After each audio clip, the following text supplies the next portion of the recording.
ਲੜੀਵਾਰ ਗੁਰਬਾਣੀ ਸ਼ਬਦ ਵਿਚਾਰ। ਭਗਤ ਕਬੀਰ ਸਾਹਿਬ ਜੀ ਦੇ ਪਾਵਨ ਸਲੋਕ ਭਾਈ ਸਾਹਿਬ ਜੀ ਪਾਸੋਂ ਆਪ ਜੀਆਂ ਨੇ ਸਰਵਨ ਕੀਤੇ। ਅੱਜ ਦੇ ਅੰਮ੍ਰਿਤਮਈ ਬਚਨਾਂ ਦੀ ਵਿਚਾਰ ਨਾਲ ਸਾਂਝ ਪਾਉਣ ਵਾਸਤੇ ਜੋ ਸਮਾਂ ਪ੍ਰਾਪਤ ਹੋ ਰਿਹਾ ਹੈ, ਮਨ ਬਿਰਤੀਆਂ ਨੂੰ ਇਕਾਗਰ ਕਰਦੇ ਹੋਏ ਨਿਮਾਣੇ ਜੇ ਹੋ ਕੇ ਸਮਰੱਥ ਸਤਿਗੁਰੂ ਜੀ ਦੇ ਚਰਨਾਂ ਵਿੱਚ ਜੁੜਨ ਦਾ ਯਤਨ ਕਰੀਏ। ਕਬੀਰ ਸਾਹਿਬ ਜੀ ਪਾਵਨ ਸਲੋਕਾਂ ਦੇ ਰਾਹੀਂ ਅੰਮ੍ਰਿਤਮਈ ਬਾਣੀ ਦੇ ਦੁਆਰਾ ਸਾਨੂੰ ਮਨੁੱਖੀ ਜੀਵਾਂ ਨੂੰ, ਦੁਨਿਆਵੀ ਜੀਵਾਂ ਨੂੰ ਜੋ ਸਮਝਾਉਣਾ ਚਾਹੁੰਦੇ ਨੇ, ਇੱਕ ਮਨ ਇੱਕ ਚਿੱਤ ਹੋ ਕੇ ਸਮਝਣ ਦਾ ਯਤਨ ਕਰੀਏ ਜੀ। ਸਤਿਨਾਮ ਸ੍ਰੀ ਵਾਹਿਗੁਰੂ ਸਾਹਿਬ ਜੀ।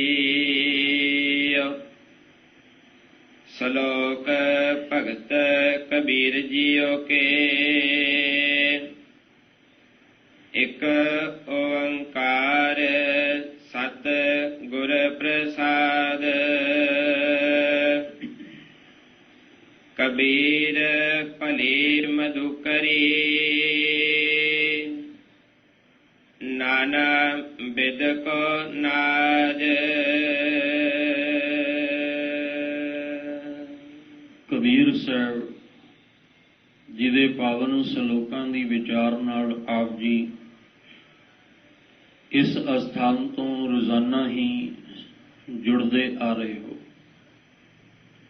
ਅੱਜ ਦੇ ਜੋ ਪਾਵਨ ਬਚਨ, ਪਾਵਨ ਸਲੋਕ ਆਪ ਜੀ ਨੇ ਸਰਵਨ ਕੀਤੇ, ਗੁਰੂ ਗ੍ਰੰਥ ਸਾਹਿਬ ਮਹਾਰਾਜ ਜੀ ਦੀ ਪਵਿੱਤਰ ਬਾਣੀ ਪਾਵਨ ਅੰਗ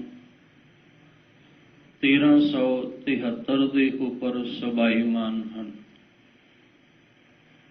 ਕਬੀਰ ਸਾਹਿਬ ਜੀ ਪਾਵਨ ਸਲੋਕ ਦੇ ਰਾਹੀਂ ਸਾਨੂੰ ਦੁਨਿਆਵੀ ਮਨੁੱਖੀ ਜੀਵਾਂ ਨੂੰ ਸਮਝਾਉਂਦੇ ਨੇ। ਕਿਉਂ ਸਮਝਾਉਂਦੇ ਨੇ? ਕਿਉਂਕਿ ਅਸੀਂ ਮਨੁੱਖੀ ਜਾਮਾਂ ਲੈ ਕੇ ਉਸ ਮਾਲਕ ਦੇ ਘਰ ਦਾ ਮੰਗਤਾ, ਉਸ ਘਰ ਦੇ ਮਾਲਕ ਦੇ ਘਰ ਦਾ ਭਿਖਾਰੀ ਬਣ ਕੇ ਨਾਮ ਦੇ ਵਿੱਚੋਂ ਦੀ ਸਰਬ ਰਸ ਪ੍ਰਾਪਤ ਕਰਨਾ ਸੀ। ਪਰ ਹੋਇਆ ਕਿ ਅਸੀਂ ਮਨੁੱਖੀ ਜਾਮੇ ਵਿੱਚ ਆ ਕੇ ਮਾਲਕ ਦੇ ਘਰ ਦਾ ਭਿਖਾਰੀ ਬਣਨ ਦੀ ਬਜਾਏ ਹੰਕਾਰੀ ਬਣ ਗਏ। ਔਰ ਉਸ ਹੰਕਾਰ ਨੇ ਸਾਨੂੰ ਇੰਨਾ ਉੱਚਾ, ਇੰਨਾ ਵੱਡਾ ਕਰ ਦਿੱਤਾ ਕਿ ਨਿਰੰਕਾਰ ਦੇ ਘਰ ਦੇ ਵਿੱਚ ਭਿਖਾਰੀ ਬਣ ਕੇ ਝੁਕਣਾ ਔਖਾ ਹੋ ਗਿਆ। ਇਸ ਲਈ ਕਹਿ ਰਹੇ ਨੇ ਕਿ ਜੇ ਤੂੰ ਆਪਣੇ ਜੀਵਨ ਦਾ ਰਸ ਪ੍ਰਾਪਤ ਕਰਨਾ ਚਾਹੁੰਦਾ ਹੈ, ਜੇ ਤੂੰ ਆਪਣੇ ਜੀਵਨ ਦੇ ਅੰਦਰ ਮਿਠਾਸ ਨਾ ਚਾਹੁੰਦਾ ਹੈ, ਤਾਂ ਤੈਨੂੰ ਮਾਲਕ ਦੇ ਘਰ ਦਾ ਭਿਖਾਰੀ ਬਣ ਕੇ ਨਾਮ ਦੀ ਬਖਸ਼ਿਸ਼ ਲੈਣੀ ਪਏਗੀ, ਕਿਉਂਕਿ ਸਾਰੇ ਦੇ ਸਾਰੇ ਰਸ ਪਰਮੇਸ਼ਵਰ ਦੇ ਨਾਮ ਵਿੱਚ ਨੇ। ਜਿਹੜੇ ਹੋਰ ਰਸ ਅਸੀਂ ਚੱਖਦੇ ਪਏ ਹਾਂ, ਇਹ ਤੇ ਵਿਕਾਰ ਪੈਦਾ ਕਰ ਰਹੇ ਨੇ। ਸਾਹਿਬ ਜੀ ਨੇ ਅੰਮ੍ਰਿਤ ਬਾਣੀ ਵਿੱਚ ਜ਼ਿਕਰ ਕੀਤਾ ਹੈ, ਆਨ ਰਸਾ ਜੇਤੇ ਤੂੰ ਚਾਖੇ, ਨਿਮਖ ਨਾ ਤ੍ਰਿਸ਼ਨਾ ਤੇਰੀ ਲਾਥੇ। ਆਨ ਪਰਮੇਸ਼ਵਰ ਦੇ ਨਾਮ ਨੂੰ ਛੱਡ ਕੇ ਹੋਰ ਹੋਰ ਰਸ ਜਿਹੜੇ ਤੂੰ ਚੱਖਦਾ ਪਿਆ, ਇੱਕ ਪਲ ਭਰ ਵਾਸਤੇ ਵੀ, ਅੱਖ ਝਮਕਣ ਜਿੰਨੇ ਸਮੇਂ ਵਾਸਤੇ ਵੀ ਤੇਰੀ ਤ੍ਰਿਸ਼ਨਾ ਜਿਹੜੀ ਆ ਇਹ ਮੁੱਕਦੀ ਨਹੀਂ, ਇਹ ਵੱਧਦੀ ਜਾ ਰਹੀ ਹੈ। ਜਿਵੇਂ ਜਿਵੇਂ ਤੂੰ ਸੰਸਾਰੀ ਰਸ ਭੋਗ ਰਿਹਾ, ਤਿਵੇਂ ਤਿਵੇਂ ਤੇਰੀ ਤ੍ਰਿਸ਼ਨਾ ਵੱਧਦੀ ਜਾਂਦੀ ਹੈ। ਹਰ ਰਸ ਕਾ ਤੂੰ ਚਾਖੈ ਸਾਧ, ਚਾਖਤ ਹੋਏ ਰਹੈ ਬਿਸਮਾਦ। ਜੇ ਤੂੰ ਹਰੀ ਦੇ ਨਾਮ ਦਾ ਰਸ ਚੱਖ ਲਵੇਂ ਤੇ ਹਰੀ ਦੇ ਨਾਮ ਦਾ ਰਸ ਚੱਖਦਿਆਂ ਤੂੰ ਬਿਸਮਾਦ ਵਿੱਚ ਚਲਾ ਜਾਏਗਾ। तेरा ये जन्म जिहड़ा है ये सफल हो जाएगा। पर हुण हरि दे नाम दा रस जिहड़ा है इहनूं चखण वास्ते सानूं पहिलां भिखारी बनना पैना है। पहले सानूं मालिक दे वाहिगुरू जी दे घर दा मंगता बनना पैना है। ਉਹਦਾ मतलब ਹੁੰਦਾ है कि अंदर हंकार नहीं रहा। भिखारी का मतलब ਹੁੰਦਾ भी अंदर किसी प्रकार का मान हंकार नहीं रहा। ते ध्यान रखियो हंकार दे विच बनिया बनाया काम भी विगड़ जाता है। असीं अपनी जिंदगी नूं विगाड़िया ही है, सवारिया नहीं। हुण तक असीं अपने जीवन नूं विगाड़िया ही है। ते विगाड़न का कारण की है? हंकार। ते सवारना किवें है? भिखारी बन के। जे असीं रस लेना चाहुंदे हां नाम दा तां सानूं ये गल समझनी पैगी और कबूलनी पैगी कि हम भीखक भिखारी तेरे, तू निज पत है दाता। मैं तेरे दर दा भिखारी हाँ ते तुसीं मेरे जीवन दे मालिक दाता हो। तू प्रभ दाता दान मत पूरा, हम थारे भिखारी जियो। हे मालिक जी तुसीं दाता हो ते मैं भिखारी हाँ। ते नाम दा रस ही मैं तुहाडे कोलों मंगदा भिखारी बन के। क्योंकि अज दे सलोक विच कबीर जी ने उन्हां दा जिक्र कीता जिहड़े घर घर मंग के इकट्ठा करके लियाउंदे ने ते उन्हां दे लई उस भोजन वो पदार्थ स्वादला हो जांदा है। जे 10 घर मंग के लियाए ते 10 घरां दे विच वखरा वखरा अन्न जिहड़ा सी वखरे वखरे तरीके नाल पकिया, पर वो सारा इकट्ठा करके लिआंदा ते वो स्वादला हो गया। हुण जिहड़ा घर घर मंगण वाला सी वो काहदा दावा करेगा? वो काहदा दावा करेगा? क्योंकि उन्होंने पता मेरे कोल दावा करन वास्ते है ही कोई नहीं, मैं ते घर घर मंगण वाला। इसे तरह कबीर जी कहते जदों तू मालिक दे घर दा भिखारी बनेगा ते फिर किस गल दा दावा करेगा? तू किवें कह सकेगा मालिक जी ये मेरा ये मेरा ये मेरा? किवें कहेगा? तेनू कोई हक ही नहीं रहेगा तू दावा कर सके, क्योंकि तू ते भिखारी है। जे तेरे अंदर हंकार आ गया तो फिर तेरे लिए दाता भी छोटा पै जाएगा। तेरे लिए सारी दुनिया का मालिक भी तेरे सामने छोटा पै जाए जे तू हंकार दे विच आ गया। तो फिर तो तेरी जिंदगी बेरस हो जाएगी, फिर तू रस नहीं प्राप्त कर सकता। असीं हंकार करके ही बिगाड़िया है सब कुछ। इसलिए कह रहे ने कि तू मालिक दे घर दा मंगता बन, भिखारी बन ते अरदास करिया कर कि मैं भिखारी तुहाडे दर ते की मंगना है। विण तुध होर जे मंगना, सिर दुखां कै दुख देह नाम संतोखिया। उतरै मन की भुख। ये भिखारी तुहाडे दर तो ये मंगदा है कि अपने नाम की बख्शिश दिओ जिहदे नाल मेरे मन की भुख मिट जाए। हुण कह रहे ने कि ये मनुख है इंसान, तू तो ये मालिक दे घर दे विच भिखारी की बनेगा? तू ते अपनी जिंदगी भी बिगाड़ लई ते मालिक नाल भी बिगाड़ पा लई। तैनूं कबूलना पएगा, किते ना किते आके तैनूं ये गल कहनी पेगी। सब तो पहला तो ये गल समझाई कि ये जिहड़ा तेरा हंकार है इन्हें तेरा कोई कारज नहीं सवारना। हंकार ने ना कोई काम बनाया ते ना बनाउणा है, इत्थे बने बनाए काम भी बिगाड़ दिंदा है। जब लग मेरी मेरी करे, तब लग काज एक नहीं सरै। कहंदे जदों तक तू मेरी मेरी करेगा, ये भी कबीर जी दे ही बचन ने। ਕਹਿੰਦੇ ਜਦੋਂ ਤੱਕ ਤੂੰ ਮੇਰੀ ਮੇਰੀ ਮੇਰੀ ਦਾਵਾ ਹੈ ਨਾ ਵੀ ਆ ਮੇਰਾ ਇਹ ਮੇਰਾ, ਤੇ ਜੇ ਇਹ ਮੇਰੇ ਹੋਣ ਦਾ ਦਾਵਾ ਕਰਦਾ ਹੈ, ਇਹਦਾ ਮਤਲਬ ਹੰਕਾਰ ਹੈ ਇਹਦੇ ਅੰਦਰ। ਉਹ ਭਿਖਾਰੀ ਵਾਲੀ ਅਵਸਥਾ ਨਹੀਂ ਹੈ, ਮੰਗਣ ਵਾਲੀ ਅਵਸਥਾ ਨਹੀਂ ਹੈ, ਇਹ ਤੇ ਦਾਵਾ ਕਰਦਾ ਵੀ ਮੇਰਾ। ਤੇ ਜਦੋਂ ਤੱਕ ਤੂੰ ਮੇਰੀ ਮੇਰੀ ਕਰੇਗਾ, ਤੇਰਾ ਇੱਕ ਵੀ ਕਾਰਜ ਨਹੀਂ ਸਵਰਨਾ, ਇੱਕ ਵੀ ਕੰਮ ਤੇਰਾ ਜਿਹੜਾ ਸਿਰੇ ਨਹੀਂ ਚੜ੍ਹਨਾ। ਜਬ ਮੇਰੀ ਮੇਰੀ ਮਿਟ ਜਾਏ, ਤਬ ਪ੍ਰਭ ਕਾਜ ਸਵਾਰਹਿ ਆਏ। ਜਦੋਂ ਤੇਰੀ ਮੇਰੀ ਮਿਟ ਜਾਏਗੀ, ਜਦੋਂ ਤੇਰਾ ਮੈਂ ਹੰਕਾਰ ਮਿਟ ਜਾਏਗਾ, ਉਸ ਦਿਨ ਸੱਚ ਜਾਣੀ ਪ੍ਰਭੂ ਤੇਰੇ ਕਾਰਜ ਆਪ ਸਵਾਰੇਗਾ। ਤਬ ਪ੍ਰਭ ਕਾਜ ਸਵਾਰੈ ਆਏ, ਉਦੋਂ ਪ੍ਰਭੂ ਆ ਕੇ ਤੇਰੇ ਆਪ ਕਾਰਜ ਸਵਾਰੇਗਾ। ਤੇ ਜੇ ਕਾਰਜ ਨਹੀਂ ਸਵਰ ਰਹੇ, ਇਹਦਾ ਮਤਲਬ ਤੇਰੇ ਹੰਕਾਰ ਨੇ ਵਿਗਾੜ ਦਿੱਤਾ, ਤੇਰੇ ਇਸ ਮੈਂ ਨੇ ਹੰਕਾਰ ਨੇ ਤੇਰੇ ਬਣੇ ਕੰਮ ਨੂੰ ਵਿਗਾੜ ਦਿੱਤਾ। ਪ੍ਰਭੂ ਤੇ ਕਾਰਜ ਸਵਾਰਦਾ ਹੈ, ਉਹ ਤੇ ਹਰ ਵੇਲੇ ਆਪਣੇ ਪਿਆਰਿਆਂ ਦੇ ਕਾਰਜ ਸਵਾਰਦਾ ਹੈ, ਕਿਉਂਕਿ ਉਸ ਮਾਲਕ ਦਾ ਸੁਭਾਅ ਹੈ ਆਪਣੇ ਪਿਆਰਿਆਂ ਦੇ ਕਾਰਜ ਸਵਾਰਨੇ। ਸੰਤਾਂ ਕੇ ਕਾਰਜ ਆਪ ਖਲੋਇਆ, ਉਹ ਤੇ ਆਪ ਖਲੋਂਦਾ ਹੈ ਆਪਣੇ ਪਿਆਰਿਆਂ ਦੇ ਕਾਰਜ ਵਿੱਚ। ਤੇ ਜੇ ਨਹੀਂ ਕਾਰਜ ਪੂਰਾ ਹੋਇਆ, ਇਹਦਾ ਮਤਲਬ ਮੇਰੇ ਹੰਕਾਰ ਨੇ ਵਿਗਾੜ ਦਿੱਤਾ। ਫਿਰ ਕਬੂਲਣਾ ਪਏਗਾ, ਫਿਰ ਅਰਦਾਸ ਕਰਨੀ ਪਏਗੀ, ਰਾਖ ਲਿਹ ਹਮ ਤੇ ਬਿਗਰੀ। ਦੇਖੋ ਗੁਰਬਾਣੀ ਵਿੱਚ ਹੀ ਸਾਰੇ ਸਵਾਲ ਤੇ ਉਹਨਾਂ ਦੇ ਜਵਾਬ ਤੇ ਉਹਨਾਂ ਦਾ ਹੱਲ ਕੱਢਿਆ ਗਿਆ ਹੈ।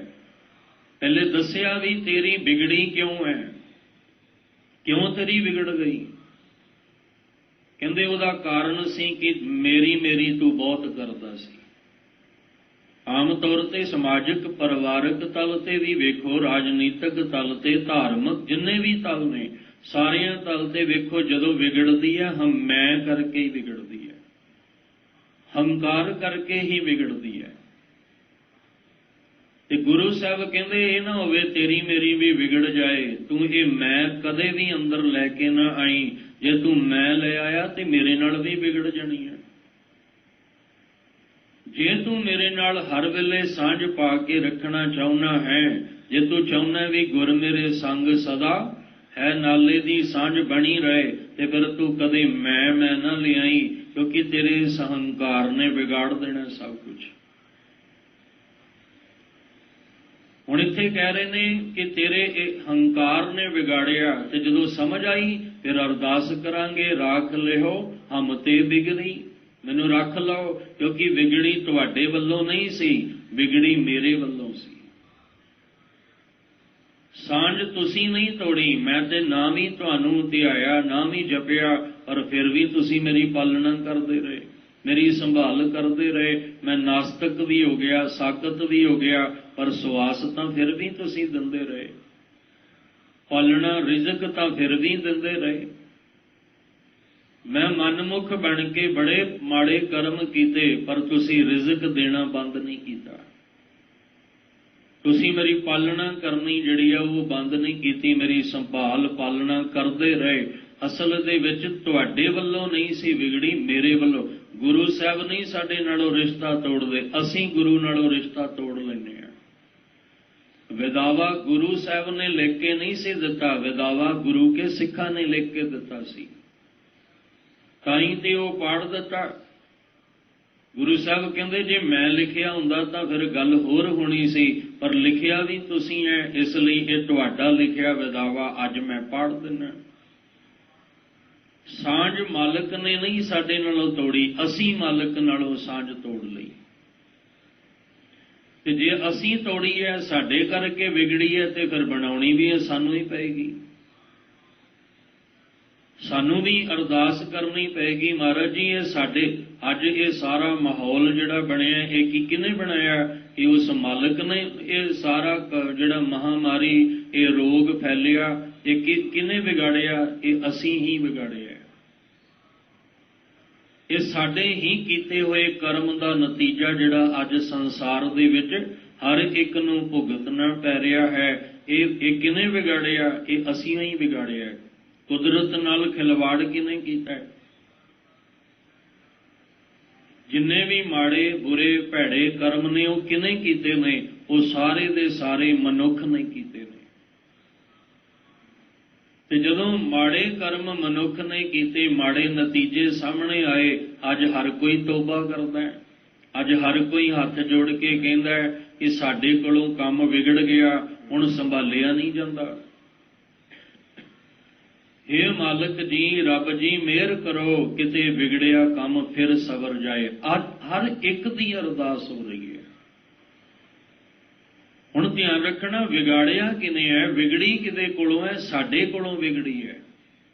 ਉਹ ਤਾਂ ਦਇਆਲੂ ਹੈ। ਅਸੀਂ ਵਿਗਾੜ ਵੀ ਦਿੱਤੀ। ਮਾਂ-ਬਾਪ ਜਿਹੜੇ ਨੇ ਉਹਨਾਂ ਦੇ ਸਾਹਮਣੇ ਬੱਚੇ ਭਾਵੇਂ ਲੜ ਕੇ ਝਗੜ ਕੇ ਪਰੇ ਚਲੇ ਜਾਣ, ਪਰ ਫਿਰ ਜਦੋਂ ਆ ਕੇ ਕਹਿੰਦੇ ਨੇ ਕਿ ਸਾਡੇ ਕੋਲੋਂ ਭੁੱਲ ਹੋ ਗਈ, ਮਾਂ-ਬਾਪ ਕੀ ਧੱਕਾ ਦਿੰਦੇ? ਨਹੀਂ, ਫਿਰ ਗਲ ਨਾਲ ਲਾ ਲੈਂਦੇ ਨੇ। ਜੇ ਸਾਡੇ ਕੋਲੋਂ ਵਿਗੜੀ ਹੈ, ਅਸੀਂ ਮਾੜੇ ਕਰਮ ਕੀਤੇ ਨੇ ਸੰਸਾਰ ਵਿੱਚ, ਕੁਦਰਤ ਨਾਲ ਖਿਲਵਾੜ ਕੀਤੀ ਹੈ, ਤੇ ਉਹਦਾ ਨਤੀਜਾ ਅੱਜ ਮਹਾਮਾਰੀ ਫੈਲ ਰਹੀ, ਦੁੱਖ ਬਿਮਾਰੀ ਫੈਲ ਰਹੀ ਹੈ।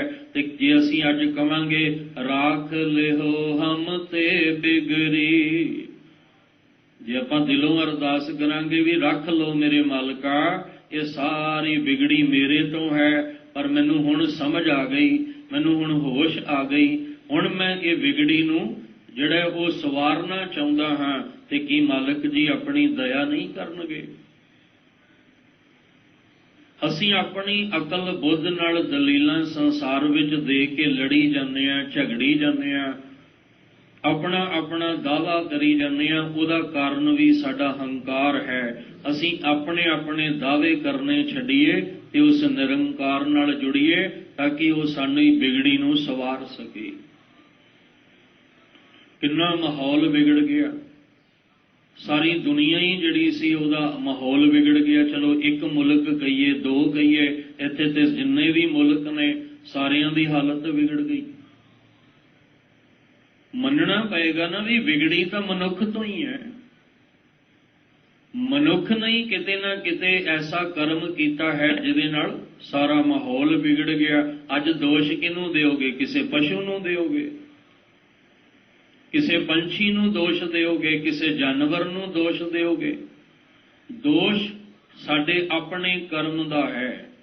ਤਾਂ ਹੀ ਤਾਂ ਦੇਖੋ ਅੱਜ ਜਾਨਵਰ ਆਰਾਮ ਨਾਲ ਬਾਹਰ ਘੁੰਮਦਾ ਹੈ ਤੇ ਇਨਸਾਨ ਅੰਦਰ ਬੈਠਾ ਹੈ। ਪੰਛੀ ਆਜ਼ਾਦ ਹੋ ਕੇ ਉਹਨਾਂ ਨੂੰ ਉਹਨਾਂ ਦੇ ਲਈ, ਪੰਛੀਆਂ ਲਈ ਕੋਈ ਕਰਫਿਊ ਨਹੀਂ ਹੈ। ਪਸ਼ੂ ਜਾਨਵਰ ਵਾਸਤੇ ਕੋਈ ਕਰਫਿਊ ਨਹੀਂ। ਕਿਹਦੇ ਵਾਸਤੇ ਹੈ? ਇਨਸਾਨ ਵਾਸਤੇ ਹੈ। ਕਿਉਂ? ਕਿਉਂਕਿ ਇਹ ਦੋਸ਼ ਇਨਸਾਨ ਦਾ ਹੈ। ਇਹ ਜੋ ਵੀ ਵਿਗੜਿਆ ਇਨਸਾਨ ਤੋਂ ਵਿਗੜਿਆ ਹੈ, ਇਸ ਲਈ ਸਜ਼ਾ ਵੀ ਇਨਸਾਨ ਭੁਗਤ ਰਿਹਾ ਹੈ। ਹੁਣ ਕਿਤੇ ਨਾ ਕਿਤੇ ਸਾਨੂੰ ਇਹ ਗੱਲ ਕਬੂਲਣੀ ਪਏਗੀ ਕਿ ਮਾਲਕ ਜੀ, ਇਹ ਸਾਰੀ ਜਿੰਨੀ ਵੀ ਵਿਗੜੀ ਹੈ ਸਾਡੀ। ਸੀਲ ਧਰਮ ਜਪ, ਸੀਲ ਧਰਮ ਤਪ ਭਗਤ ਨ ਕੀਨੀ, ਹਉ ਅਭਿਮਾਨ ਟੇਢ ਪਗਰੀ। ਕਹਿਣ ਲੱਗੇ ਵੀ ਮੇਰੇ ਅੰਦਰ ਜਿਹੜਾ ਅਭਿਮਾਨ ਹੰਕਾਰ ਭਰਿਆ ਸੀ ਨਾ ਮੇਰੇ ਅੰਦਰ ਸੰਜਮ ਰਿਹਾ, ਨਾ ਕੋਈ ਮਰਿਆਦਾ ਮੇਰੇ ਅੰਦਰ ਰਹੀ, ਨਾ ਕੋਈ ਰੂਲ ਮੇਰੇ ਜੀਵਨ ਵਿੱਚ ਰਿਹਾ, ਤੇ ਨਾ ਹੀ ਕੋਈ ਮੈਂ ਜਪ ਤਪ ਕੀਤਾ, ਭਗਤੀ ਕੀਤੀ, ਸਗੋਂ ਮੈਂ ਆਪਣੀ ਚਾਲ ਨੂੰ ਵਿਗਾੜਿਆ ਹੀ ਹੈ। ਮੈਂ ਉਹ ਰਸਤਾ ਹੀ ਟੇਢਾ ਮੇਢਾ ਚੁਣਿਆ ਹੈ। ਮੈਂ ਕਰਮ ਹੀ ਜਿਹੜੇ ਨੇ ਮਾੜੇ ਕੀਤੇ ਨੇ। ਇਸ ਲਈ ਰਾਖ ਲਿਓ ਹਮ ਤੇ ਬਿਗੜੀ, ਰੱਖ ਲਓ ਇਹ ਮੇਰੇ ਤੋਂ ਹੀ ਵਿਗੜੀ ਹੈ। ਮੈਂ ਦੋਸ਼ ਕਿਹਨੂੰ ਦਿਆਂ? ਰੱਬ ਜੀ, ਦੋਸ਼ ਤਾਂ ਤੁਹਾਨੂੰ ਵੀ ਨਹੀਂ ਦੇ ਸਕਦਾ, ਕਿਉਂਕਿ ਵਿਗੜੀ ਮੇਰੇ ਤੋਂ ਹੈ। ਇਹ ਬੇਰਸੀ ਜਿਹੜੀ ਬਣੀ ਹੋਈ ਹੈ, ਜੀਵਨ ਵਿੱਚ ਰਸ ਨਹੀਂ ਰਿਹਾ, ਇਹ ਬੇਰਸ ਦਾ ਕਾਰਨ ਵੀ ਮੈਂ ਹਾਂ। ਦੇਖੋ, ਸੰਸਾਰ ਦੇ ਵਿੱਚ ਚਾਰੇ ਪਾਸੇ ਜ਼ਹਿਰ ਹੀ ਜ਼ਹਿਰ ਫੈਲੀ ਪਈ ਸੀ। ਅਸੀਂ ਇਸ ਧਰਤੀ ਨੂੰ, ਇਸ ਮਿੱਟੀ ਨੂੰ ਇੰਨਾ ਜ਼ਹਿਰੀਲਾ ਕਰ ਦਿੱਤਾ, ਇਹਦੇ ਵਿੱਚੋਂ ਜਿਹੜਾ ਅੰਨ ਉਪਜਣ ਵਾਲਾ ਸੀ ਉਹ ਵੀ ਜ਼ਹਿਰੀਲਾ ਹੋ ਗਿਆ। ਅਸੀਂ ਫਲ ਫਰੂਟ ਅਨਾਜ ਜ਼ਹਿਰੀਲਾ ਕਰ ਦਿੱਤਾ ਤੇ ਜ਼ਹਿਰ ਹੀ ਅਸੀਂ ਖਾ ਰਹੇ, ਕਿਉਂਕਿ ਜ਼ਹਿਰੀਲਾ ਕੀਤਾ ਅਸੀਂ ਹੈ ਤੇ ਜ਼ਹਿਰ ਵੀ ਸਾਨੂੰ ਹੀ ਖਾਣੀ ਪੈ ਰਹੀ ਹੈ। ਉਹਨਾਂ ਦੇ ਨਤੀਜੇ ਕੀ ਨਿਕਲਦੇ ਨੇ? ਭਿਆਨਕ ਭਿਆਨਕ ਰੋਗ, ਭਿਆਨਕ ਭਿਆਨਕ ਬਿਮਾਰੀਆਂ ਲੱਗਦੀਆਂ ਨੇ। ਕਬੂਲਣਾ ਪਏਗਾ ਵੀ ਇਹ ਸਭ ਕੁਝ ਮਨੁੱਖ ਦੇ ਹੱਥੋਂ ਹੋਇਆ। ਆਪਣੇ ਮਤਲਬ, ਆਪਣੇ ਲਾਲਚ ਲਈ, ਆਪਣੀ ਤ੍ਰਿਸ਼ਨਾ ਦੀ ਪੂਰਤੀ ਵਾਸਤੇ ਇਹਨੇ ਬਹੁਤ ਖਿਲਵਾੜ ਕੀਤਾ। ਇੰਨਾ ਜ਼ਿਆਦਾ ਖਿਲਵਾੜ ਕਰ ਲਿਆ, ਕਹਿੰਦੇ ਨੇ ਨਾ ਪਾਪ ਦਾ ਭਾਂਡਾ ਇੱਕ ਦਿਨ ਤੇ ਭਰਦਾ ਹੀ ਹੈ ਨਾ, ਤੇ ਜਦੋਂ ਭਰਦਾ ਫਿਰ ਉਹਨੂੰ ਫੁੱਟਣਾ ਪੈਂਦਾ। ਚਾਰ ਛਪੇਰੇ ਹਾਲਾਤ ਹੀ ਐਸੇ ਬਣ ਚੁੱਕੇ ਕਿ ਇਨਸਾਨ ਨੂੰ ਸਮਝਣ ਨੂੰ ਤਿਆਰ ਨਹੀਂ। ਇੰਨਾ ਹੰਕਾਰ ਅੰਦਰ ਭਰ ਗਿਆ ਸੀ ਕਿ ਚਾਰ ਛਪੇਰੇ ਕਿਤੇ ਅਮਨ ਸ਼ਾਂਤੀ ਨਜ਼ਰ ਹੀ ਨਹੀਂ ਸੀ ਆਉਂਦੀ। ਹਰ ਕੋਈ ਆਪਣੀ ਆਪਣੀ ਦਲੀਲ ਦੇ ਕੇ ਦਾਅਵਾ ਕਰਦਾ ਸੀ, ਮੈਂ ਹਾਂ ਮੈਂ ਹਾਂ। ਤੇ ਕਬੀਰ ਜੀ ਕਹਿੰਦੇ ਜਬ ਲਗ ਮੇਰੀ ਮੇਰੀ ਕਰੈ। ਜਦੋਂ ਤੱਕ ਤੂੰ ਮੇਰੀ ਮੇਰੀ ਕਰੇਗਾ, ਇੱਕ ਕੰਮ ਵੀ ਤੇਰਾ ਨਹੀਂ ਸਵਰਨਾ, ਇੱਕ ਕਾਰਜ ਵੀ ਤੇਰਾ ਪੂਰਾ ਨਹੀਂ ਹੋਣਾ। ਜੇ ਤੂੰ ਆਪਣੇ ਕਾਰਜ ਨੂੰ ਪੂਰਾ ਕਰਨਾ ਚਾਹੁੰਦਾ ਹੈ, ਸਭ ਤੋਂ ਵੱਡਾ ਕਾਰਜ ਕੀ ਹੈ? ਇਹ ਜਨਮ ਮਾਲਕ ਦੇ ਲੇਖੇ ਲੱਗ ਜਾਏ। ਤੇ ਜਿਹਦੇ ਲੇਖੇ ਲਾਉਣਾ ਉਹਦੇ ਨਾਲ ਤੇ ਵਿਗਾੜ ਕੇ ਬੈਠੇ ਆ।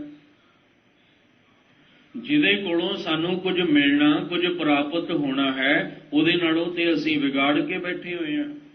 ਤੇ ਫਿਰ ਕਿਵੇਂ ਬਖਸ਼ਿਸ਼ ਮਿਲੇਗੀ? ਇਸ ਲਈ ਕਹਿ ਰਹੇ ਨੇ ਕਿ ਤੂੰ ਜਿਹੜੀ ਵਿਗਾੜੀ ਆ ਨਾ, ਅਰਦਾਸ ਕਰਿਆ ਕਰ ਕਿ ਟੁੱਟੀ ਹੋਈ ਗੰਢੀ ਜਾਏ। ਟੁੱਟੀ ਗਾਂਢਣ ਹਾਰ ਗੋਪਾਲ, ਹੇ ਪਾਲਣ ਹਾਰ ਮਾਲਕ ਜੀ, ਮੈਂ ਤੋੜ ਦਿੱਤੀ ਹੈ, ਪਰ ਤੁਸੀਂ ਤਾਂ ਨਹੀਂ ਮੇਰੇ ਨਾਲੋਂ ਸਾਂਝ ਤੋੜੀ। ਮੈਂ ਭੁੱਲਣ ਹਾਰਾ ਸੀ, ਮੈਂ ਅਣਜਾਣ ਸੀ, ਮੈਂ ਸਾਂਝ ਤੋੜ ਬੈਠਾ। ਹੁਣ ਤੁਸੀਂ ਮੇਰ ਕਿਰਪਾ ਕਰੋ, ਕਿਤੇ ਟੁੱਟੀ ਹੋਈ ਗੰਢੀ ਜਾਏ। ਫਿਰ ਜਾ ਕੇ ਜੀਵਨ ਵਿੱਚ ਰਸ ਬਣਨਾ। ਫਿਰ ਇਹ ਬੇਰਸ ਹੋਈ ਜ਼ਿੰਦਗੀ ਦੇ ਵਿੱਚ ਰਸ ਆਏਗਾ। ਫਿਰ ਖੁਸ਼ੀਆਂ ਸਾਡੇ ਜੀਵਨ ਦੇ ਅੰਦਰ ਆਉਣ। ਖੁਸ਼ੀਆਂ ਤੇ ਨੇ, ਰੱਬ ਜੀ ਨੇ ਖੁਸ਼ੀਆਂ, ਕੁਦਰਤ ਕਾਹਦੇ ਲਈ ਸਾਜੀ ਸੀ? ਜੇ ਕੁਦਰਤ ਨੂੰ ਸਾਜਿਆ ਸੀ ਮਾਲਕ ਨੇ, ਤੇ ਸਾਡੇ ਖੁਸ਼ੀਆਂ ਲਈ ਸਾਜਿਆ ਸੀ। ਪਰ ਸਾਨੂੰ ਖੁਸ਼ੀਆਂ ਮੰਨਣੀਆਂ ਨਹੀਂ ਆਉਂਦੀਆਂ, ਸਾਨੂੰ ਖੁਸ਼ੀਆਂ ਲੈਣੀਆਂ ਨਹੀਂ ਆਉਂਦੀਆਂ। ਅਸੀਂ ਆਪਣੇ ਤਰੀਕੇ ਨਾਲ ਖੁਸ਼ੀਆਂ ਲੈਣਾ ਚਾਹੁੰਦੇ ਹਾਂ। ਤੇ ਜੇ ਆਪਣੇ ਤਰੀਕੇ ਨਾਲ ਖੁਸ਼ੀਆਂ ਲੈਣਾ ਚਾਹੁੰਦੇ ਹਾਂ, ਉਹੀ ਖੁਸ਼ੀਆਂ ਸਾਡੇ ਲਈ ਗਮ ਬਣ ਜਾਂਦੀਆਂ ਨੇ। ਆਪਣੇ ਤਰੀਕੇ ਨਾਲ ਸੁੱਖ ਮੰਨਣਾ ਚਾਹੁੰਦੇ ਹਾਂ, ਉਹੀ ਸੁੱਖ ਸਾਡੇ ਲਈ ਦੁੱਖ ਬਣ ਜਾਂਦਾ ਹੈ। ਜੇ ਮਾਲਕ ਨੇ ਸਾਨੂੰ ਕੁਦਰਤ ਸਾਜ ਕੇ ਦਿੱਤੀ ਹੈ ਤੇ ਸਾਡੀ ਖੁਸ਼ੀ ਵਾਸਤੇ, ਸਾਨੂੰ ਸੁੱਖ ਦੇਣ ਵਾਸਤੇ, ਪਰ ਅਸੀਂ ਕੀ ਕੀਤਾ? ਅਸੀਂ ਕਹਿੰਦੇ ਨਹੀਂ, ਅਸੀਂ ਆਪਣੇ ਤਰੀਕੇ ਨਾਲ ਸੁੱਖ ਬਣਾਉਣਾ। ਤੇ ਮਹਾਰਾਜ ਕਹਿੰਦੇ ਬਣਾ ਲੈ, ਫਿਰ ਉਹੀ ਸੁੱਖ ਉਹਦੇ ਦੁੱਖ ਦਾ ਕਾਰਨ ਬਣ ਜਾਂਦਾ ਹੈ। ਇਸ ਲਈ ਕਬੀਰ ਸਾਹਿਬ ਜੀ ਦੇ ਪਾਵਨ ਬਚਨਾਂ ਵੱਲ ਆਈਏ। ਕਬੀਰ ਸਾਹਿਬ ਜੀ ਕਹਿੰਦੇ, ਕਬੀਰ ਭਲੀ ਮਧੁਕਰੀ। ਮਧੁਕਰੀ ਦੇ ਦੋ ਅਰਥ ਜਿਹੜੇ ਨੇ ਆਪਾਂ ਕਰਾਂਗੇ, ਧਿਆਨ ਲਾ ਕੇ ਸਮਝਿਓ। ਇੱਕ ਉਹਦੀ ਉਦਾਹਰਨ ਦਿੰਦੇ ਨੇ ਜਿਹੜਾ ਘਰ ਘਰ ਜਾ ਕੇ ਮੰਗ ਕੇ ਇੱਕੋ ਹੀ ਭਾਂਡੇ ਵਿੱਚ ਪਵਾ ਕੇ ਪਦਾਰਥ ਲੈ ਆਉਂਦਾ ਹੈ।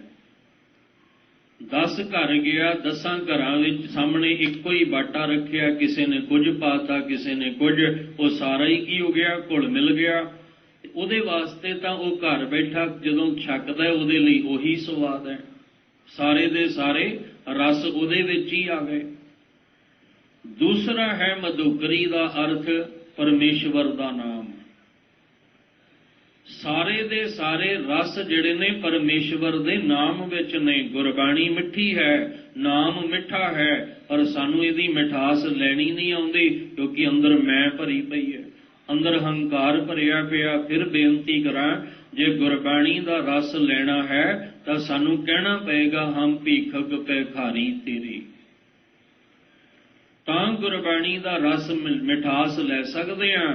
ਤੇ ਜੇ ਨਹੀਂ ਅਸੀਂ ਅੰਦਰ ਭਿਖਾਰੀ ਵਾਲੀ ਅਵਸਥਾ ਨੂੰ ਬਣਾਇਆ, ਤੇ ਫਿਰ ਜਿੰਨਾ ਮਰਜ਼ੀ ਹੰਕਾਰ ਨਾਲ ਤੁਸੀਂ ਬਾਣੀ ਪੜ੍ਹੋ, ਪਰ ਮਿਠਾਸ ਨਹੀਂ ਆਏਗੀ, ਰਸ ਨਹੀਂ ਆਏਗਾ। ਜਿਹੜਾ ਰਸ ਗੁਰਬਾਣੀ ਵਿੱਚੋਂ ਸਾਨੂੰ ਚਾਹੀਦਾ ਹੈ, ਉਹਦੀ ਪ੍ਰਾਪਤੀ, ਗੰਨੇ ਦਾ ਰਸ ਲੈਣਾ ਹੋਵੇ ਉਹਨੂੰ ਵੀ ਪੀੜਨਾ ਪੈਂਦਾ ਹੈ। ਗੰਨੇ ਦਾ ਰਸ ਲੈਣਾ ਹੋਵੇ ਉਹਨੂੰ ਵੀ ਦੰਦਾਂ ਹੇਠ ਚਬਾਉਣਾ ਪੈਂਦਾ ਹੈ। ਤੇ ਅਸੀਂ ਕਹਿੰਦੇ ਵੀ ਆਕੜ ਕੇ ਸਾਨੂੰ ਗੁਰਬਾਣੀ ਦਾ ਰਸ ਮਿਲ ਜੇ, ਇਵੇਂ ਨਹੀਂ ਮਿਲਣਾ। ਮੈਂ ਕਰਦਿਆਂ ਹੋਇਆਂ ਸਾਨੂੰ ਗੁਰਬਾਣੀ ਦਾ ਰਸ ਆ ਜਾਏਗਾ, ਉਹ ਨਹੀਂ ਆਏਗਾ। ਉਹ ਉਸ ਗੰਨੇ ਦੇ ਵਾਂਗੂ ਸਾਨੂੰ ਵੀ ਆਪਣਾ ਆਪ ਨੀਵਾਂ ਕਰਨਾ ਪਏਗਾ। ਇਸ ਲਈ ਕਬੀਰ ਜੀ ਕਹਿੰਦੇ ਆ ਵੀ ਕਬੀਰ ਭਲੀ ਮਧੁਕਰੀ ਨਾਨਾ ਬਿਦ ਕੋ ਨਾਜ। ਜਿਵੇਂ ਮੰਗਣ ਵਾਲਾ ਜਾਂਦਾ ਹੈ, ਤਰ੍ਹਾਂ ਤਰ੍ਹਾਂ ਦਾ ਅਨਾਜ ਇਕੱਠਾ ਕਰਕੇ ਲਿਆਉਂਦਾ ਹੈ, ਉਹਦੇ ਲਈ ਉਹੀ ਮਧੁਕਰੀ ਮਿਠਾਸ ਵਾਲਾ ਰਸ ਬਣ ਜਾਂਦਾ ਹੈ। ਇਸੇ ਤਰ੍ਹਾਂ ਪਰਮੇਸ਼ਵਰ ਦਾ ਨਾਮ ਵੀ ਮਧੁਕਰੀ ਦੀ ਤਰ੍ਹਾਂ ਹੈ, ਜਿਹਦੇ ਵਿੱਚ ਨਾਨਾ ਪ੍ਰਕਾਰ ਦੇ ਰਸ ਪਏ ਨੇ, ਨਾਨਾ ਪ੍ਰਕਾਰ ਦੇ ਰਸ। ਔਰ ਉਹ ਰਸ ਜਿਹਨੂੰ ਚੱਖਦੇ ਆ ਤੁਹਾਡੇ ਅੰਦਰ ਦਾ ਦੁੱਖ ਵੀ ਮੁੱਕ ਜਾਏਗਾ ਤੇ ਰੋਗ ਵੀ ਜਾਏਗਾ। ਇਹ ਉਹ ਰਸ ਹੈ ਜਿਹਨੂੰ ਚੱਖਦੇ ਆ ਤੁਹਾਡੇ ਜੀਵਨ ਦਾ ਕਲ ਕਲੇਸ਼ ਦੁੱਖ ਰੋਗ ਚਿੰਤਾ ਸਭ ਕੁਝ ਮੁੱਕ ਜਾਏਗਾ। ਪਰ ਇਹ ਰਸ ਕਿਸੇ ਕਿਸੇ ਨੂੰ ਪ੍ਰਾਪਤ ਹੁੰਦਾ ਹੈ।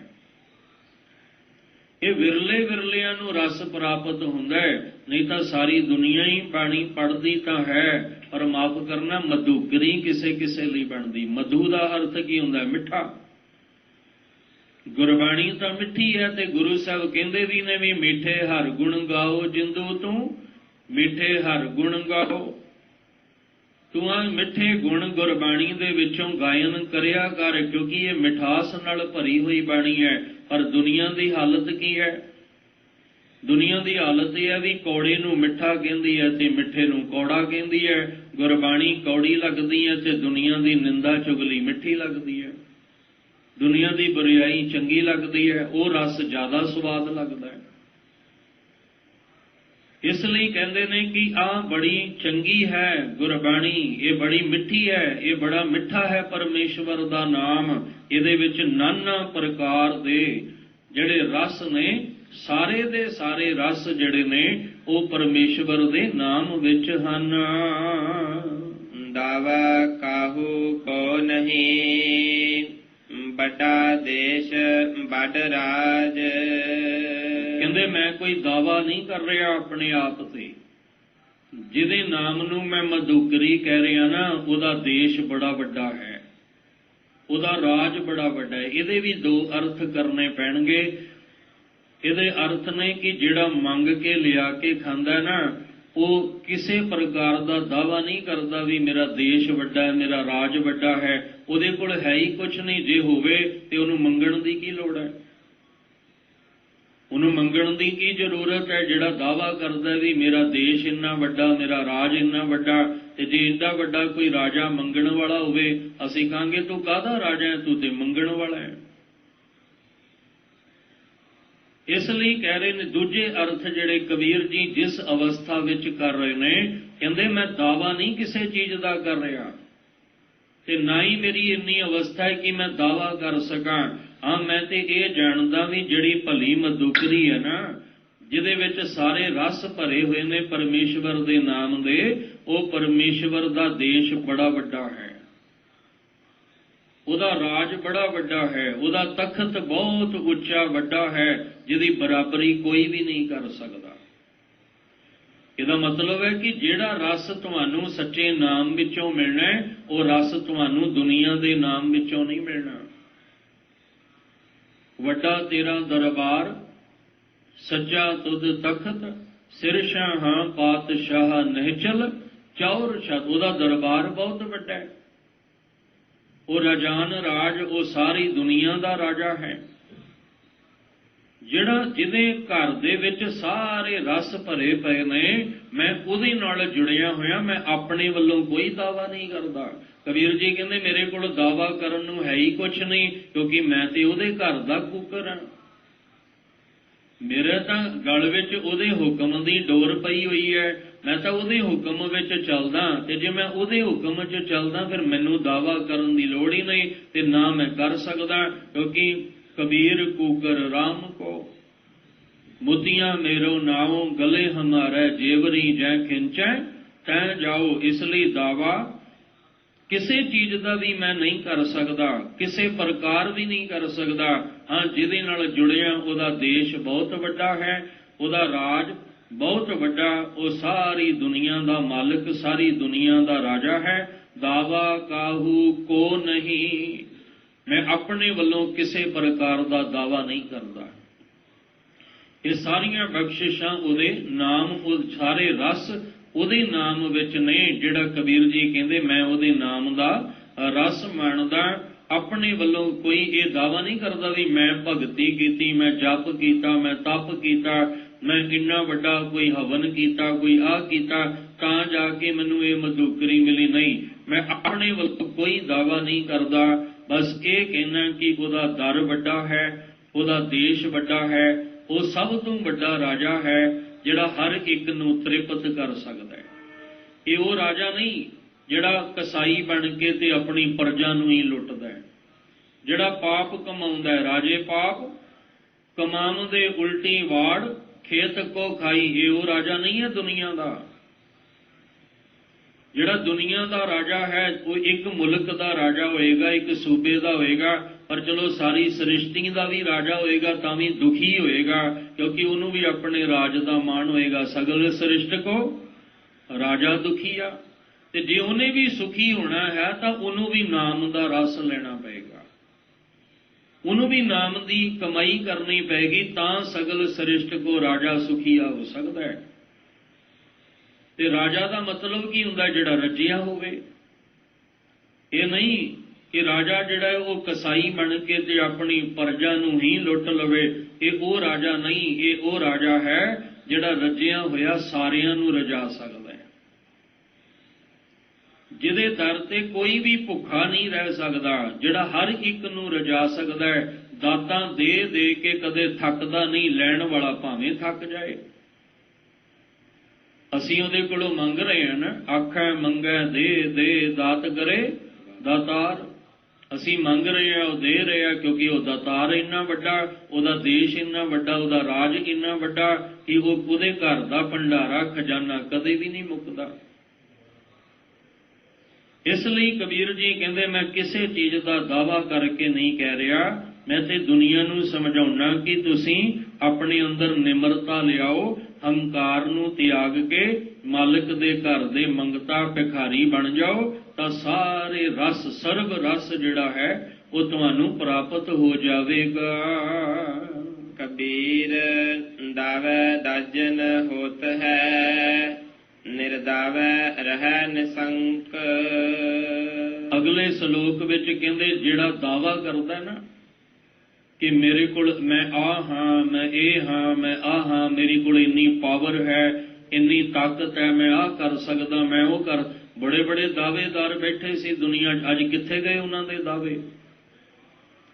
बड़े बड़े मुल्क दावा करने वाले बैठे सी, एक तो एक वध के बैठे ने मुल्क दुनिया दे विच, जिहड़े कि दावा करदे सी साडी पावर ज़्यादा है।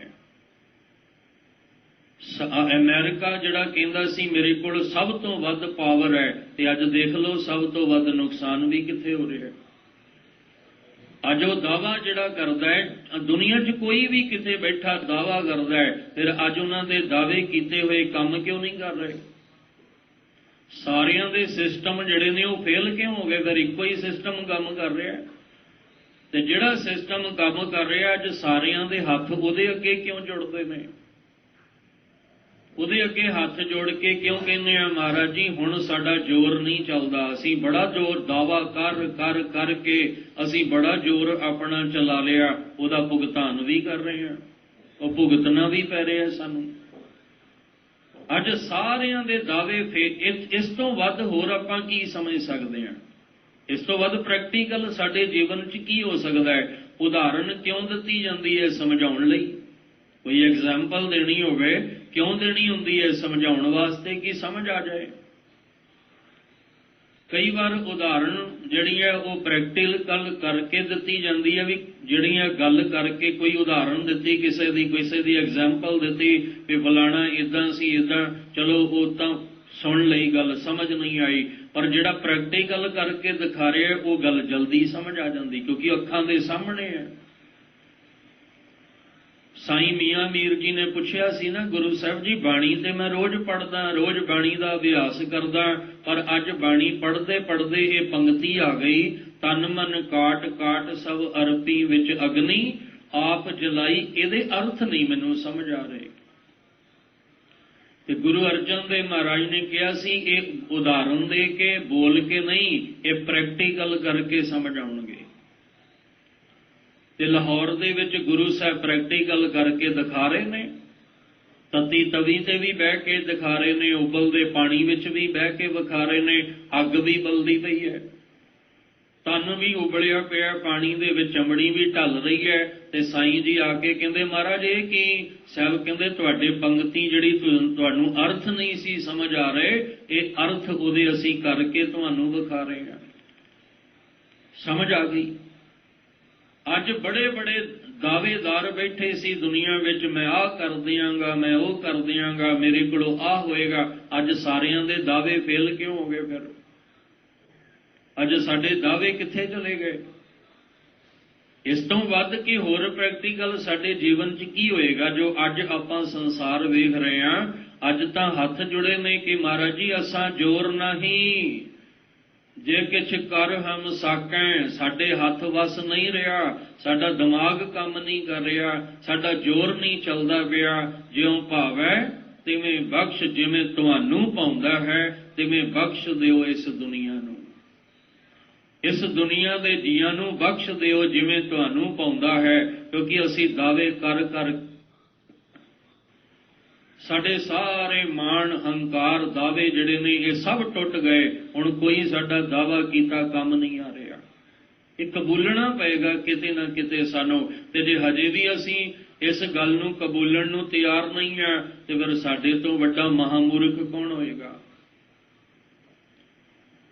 ਇਸ ਲਈ ਕਬੀਰ ਜੀ ਕਹਿੰਦੇ ਨੇ, ਹੁਣ ਧਿਆਨ ਲਾ ਕੇ ਸੁਣਿਓ ਕਬੀਰ ਸਾਹਿਬ ਜੀ ਕੀ ਸਮਝਾਉਣਾ ਚਾਹੁੰਦੇ। ਕਬੀਰ ਦਾਵਹਿ ਦਾਜਨ ਹੋਤ ਹੈ। ਜਿਹੜਾ ਦਾਵਾ ਕਰਦਾ ਨਾ ਆਪਣੀ ਤਾਕਤ ਦਾ, ਆਪਣੀ ਅਕਲ ਬੁੱਧ ਦਾ ਦਾਵਾ ਕਰਦਾ, ਆਪਣੇ ਤੇ ਮਾਣ ਕਰਦਾ, ਉਹ ਦਾਜਨ, ਦਾਜਨ ਦਾ ਅਰਥ ਹੁੰਦਾ ਉਹ ਉਸੇ ਅੱਗ ਵਿੱਚ ਸੜਦਾ ਰਹਿੰਦਾ। ਜਿਸ ਗੱਲ ਦਾ ਦਾਵਾ ਕਰਦਾ ਉਹਦੇ ਵਿੱਚ ਹੀ ਸੜਦਾ ਰਹਿੰਦਾ, ਉਹਦੇ ਵਿੱਚ ਹੀ ਚਿੰਤਤ ਰਹਿੰਦਾ। ਉਹ ਕਦੇ ਵੀ ਅੰਦਰ ਉਹਦੇ ਮਨ ਨੂੰ ਠੰਡ ਨਹੀਂ ਮਿਲਦੀ। ਉਹਦਾ ਹਿਰਦਾ ਹਰ ਵੇਲੇ ਤਪਦਾ ਰਹਿੰਦਾ, ਕਦੇ ਵੀ ਅੰਦਰੋਂ ਉਹਨੂੰ ਠੰਡਕ ਨਹੀਂ ਮਿਲਦੀ। ਉਹ ਦੁਨੀਆ ਦੇ ਰਸ ਭੋਗਦਾ ਵੀ ਅੰਦਰੋਂ ਦੁਖੀ ਰਹਿੰਦਾ, ਦੁਨੀਆ ਦੇ ਸੁੱਖ ਮਾਣਦਿਆਂ ਵੀ ਅੰਦਰੋਂ ਤਪਦਾ ਰਹਿੰਦਾ। ਕਿਉਂਕਿ ਅੰਦਰ ਤਪਣ ਦਾ ਕਾਰਨ ਕੀ ਹੈ? ਦਾਵਾ ਕਰਨਾ। ਤੇ ਦਾਵਾ ਕਦੋਂ ਹੁੰਦਾ? ਜਦੋਂ ਹੰਕਾਰ ਹੋਵੇ। ਤੇ ਹੰਕਾਰ ਦੇ ਵਿੱਚ ਤਾਂ ਵਿਗੜਦੀ ਹੈ, ਸਵਰਦੀ ਨਹੀਂ, ਬਣਦੀ ਨਹੀਂ, ਸਗੋਂ ਵਿਗੜਦੀ ਹੈ। ਤੇ ਜਦੋਂ ਤੱਕ ਅਸੀਂ ਦਾਵਾ ਕਰਾਂਗੇ ਉਸ ਦਾਅਵੇ ਦੀ ਅੱਗ ਵਿੱਚ ਸੜਦੇ ਰਵਾਂਗੇ, ਉਹਦੇ ਵਿੱਚ ਝੁਲਸਦੇ ਰਵਾਂਗੇ, ਚਿੰਤਤ ਰਵਾਂਗੇ। ਤੇ ਜਿਹੜੇ ਨਿਰਦਾਵੇ ਵਾਲੇ ਹੁੰਦੇ ਕਿਸੇ ਪ੍ਰਕਾਰ ਦਾ ਦਾਵਾ ਨਹੀਂ ਕਰਦੇ। ਉਹ ਤਾਂ ਕਹਿੰਦੇ ਮਹਾਰਾਜ ਜੀ ਆ ਜੀਵਨ ਵੀ ਤੁਹਾਡਾ ਦਿੱਤਾ ਹੋਇਆ, ਸਰੀਰ ਵੀ ਜਿੰਦ ਪਿੰਡ ਤੁਹਾਡਾ ਦਿੱਤਾ ਹੋਇਆ, ਮੈਂ ਆਪਣੀ ਮਰਜ਼ੀ ਦੇ ਨਾਲ ਨਾ ਚੱਲ ਸਕਦਾ, ਨਾ ਬੋਲ ਸਕਦਾ, ਨਾ ਵੇਖ ਸਕਦਾ। ਜਿਵੇਂ ਤੁਹਾਡਾ ਹੁਕਮ ਹੁੰਦਾ ਮੈਂ ਤੇ ਉਵੇਂ ਚੱਲਦਾ। ਉਹ ਫਿਰ ਨਿਸ਼ੰਕ ਰਹਿੰਦੇ ਨੇ, ਉਹ ਚਿੰਤਾ ਤੋਂ ਰਹਿਤ ਰਹਿੰਦੇ ਨੇ। ਜਿਹੜੇ ਨਿਰਦਾਵਾ, ਦਾਵਾ ਕਰਨ ਤੋਂ ਬਿਨਾਂ ਕਿਸੇ ਪ੍ਰਕਾਰ ਦਾ ਦਾਵਾ ਨਹੀਂ ਕਰਦੇ, ਜਿਹੜੇ ਕਹਿੰਦੇ ਸਾਡੇ ਵਿੱਚ ਕੋਈ ਜ਼ੋਰ ਨਹੀਂ ਹੈ, ਇਹ ਮਾਲਕ ਜੀ ਤੁਸੀਂ ਕਿਰਪਾ ਕਰੋ, ਜਿਵੇਂ ਚਲਾਓਗੇ ਤਿਵੇਂ ਚੱਲਾਂਗੇ, ਜਿਵੇਂ ਰੱਖੋਗੇ ਤਿਵੇਂ ਰਵਾਂਗੇ, ਜਿਵੇਂ ਬੁਲਾਓਗੇ ਤਿਵੇਂ ਬੋਲਾਂਗੇ, ਜਿਵੇਂ ਖਵਾਓਗੇ ਅਸੀਂ ਥੋੜਾ ਰੁੱਖਾ ਸੁੱਕਾ ਮਿੱਸਾ ਖਾ ਲਾਂਗੇ, ਪਰ ਤੁਹਾਡੇ ਹੁਕਮ ਵਿੱਚ ਚੱਲਾਂਗੇ। ਸਾਡੇ ਕੋਲ ਦਾਵਾ ਕਰਨ ਨੂੰ ਹੈ ਹੀ ਕੁਛ ਨਹੀਂ। ਕਬੀਰ ਮੇਰਾ ਮੁਝ ਮੈਂ ਕਿਛ ਨਹੀਂ, ਜੋ ਕਿਛ ਹੈ ਸੋ ਤੇਰਾ। ਤੇ ਮੈਂ ਦਾਵਾ ਕਿਸ ਗੱਲ ਦਾ ਕਰਾਂ? ਉਹ ਕਦੇ ਵੀ ਉਹਨਾਂ ਅੰਦਰ ਚਿੰਤਾ ਨਹੀਂ ਪੈਦਾ ਹੁੰਦੀ, ਉਹ ਕਦੇ ਡਿਪਰੈਸ਼ਨ ਵਿੱਚ ਨਹੀਂ ਜਾਂਦੇ, ਕਦੇ ਟੈਨਸ਼ਨ ਚਿੰਤਾਵਾਂ ਉਹਨਾਂ ਨੂੰ ਅੰਦਰ ਘੇਰਦੀਆਂ ਹੀ ਨਹੀਂ ਹੈ।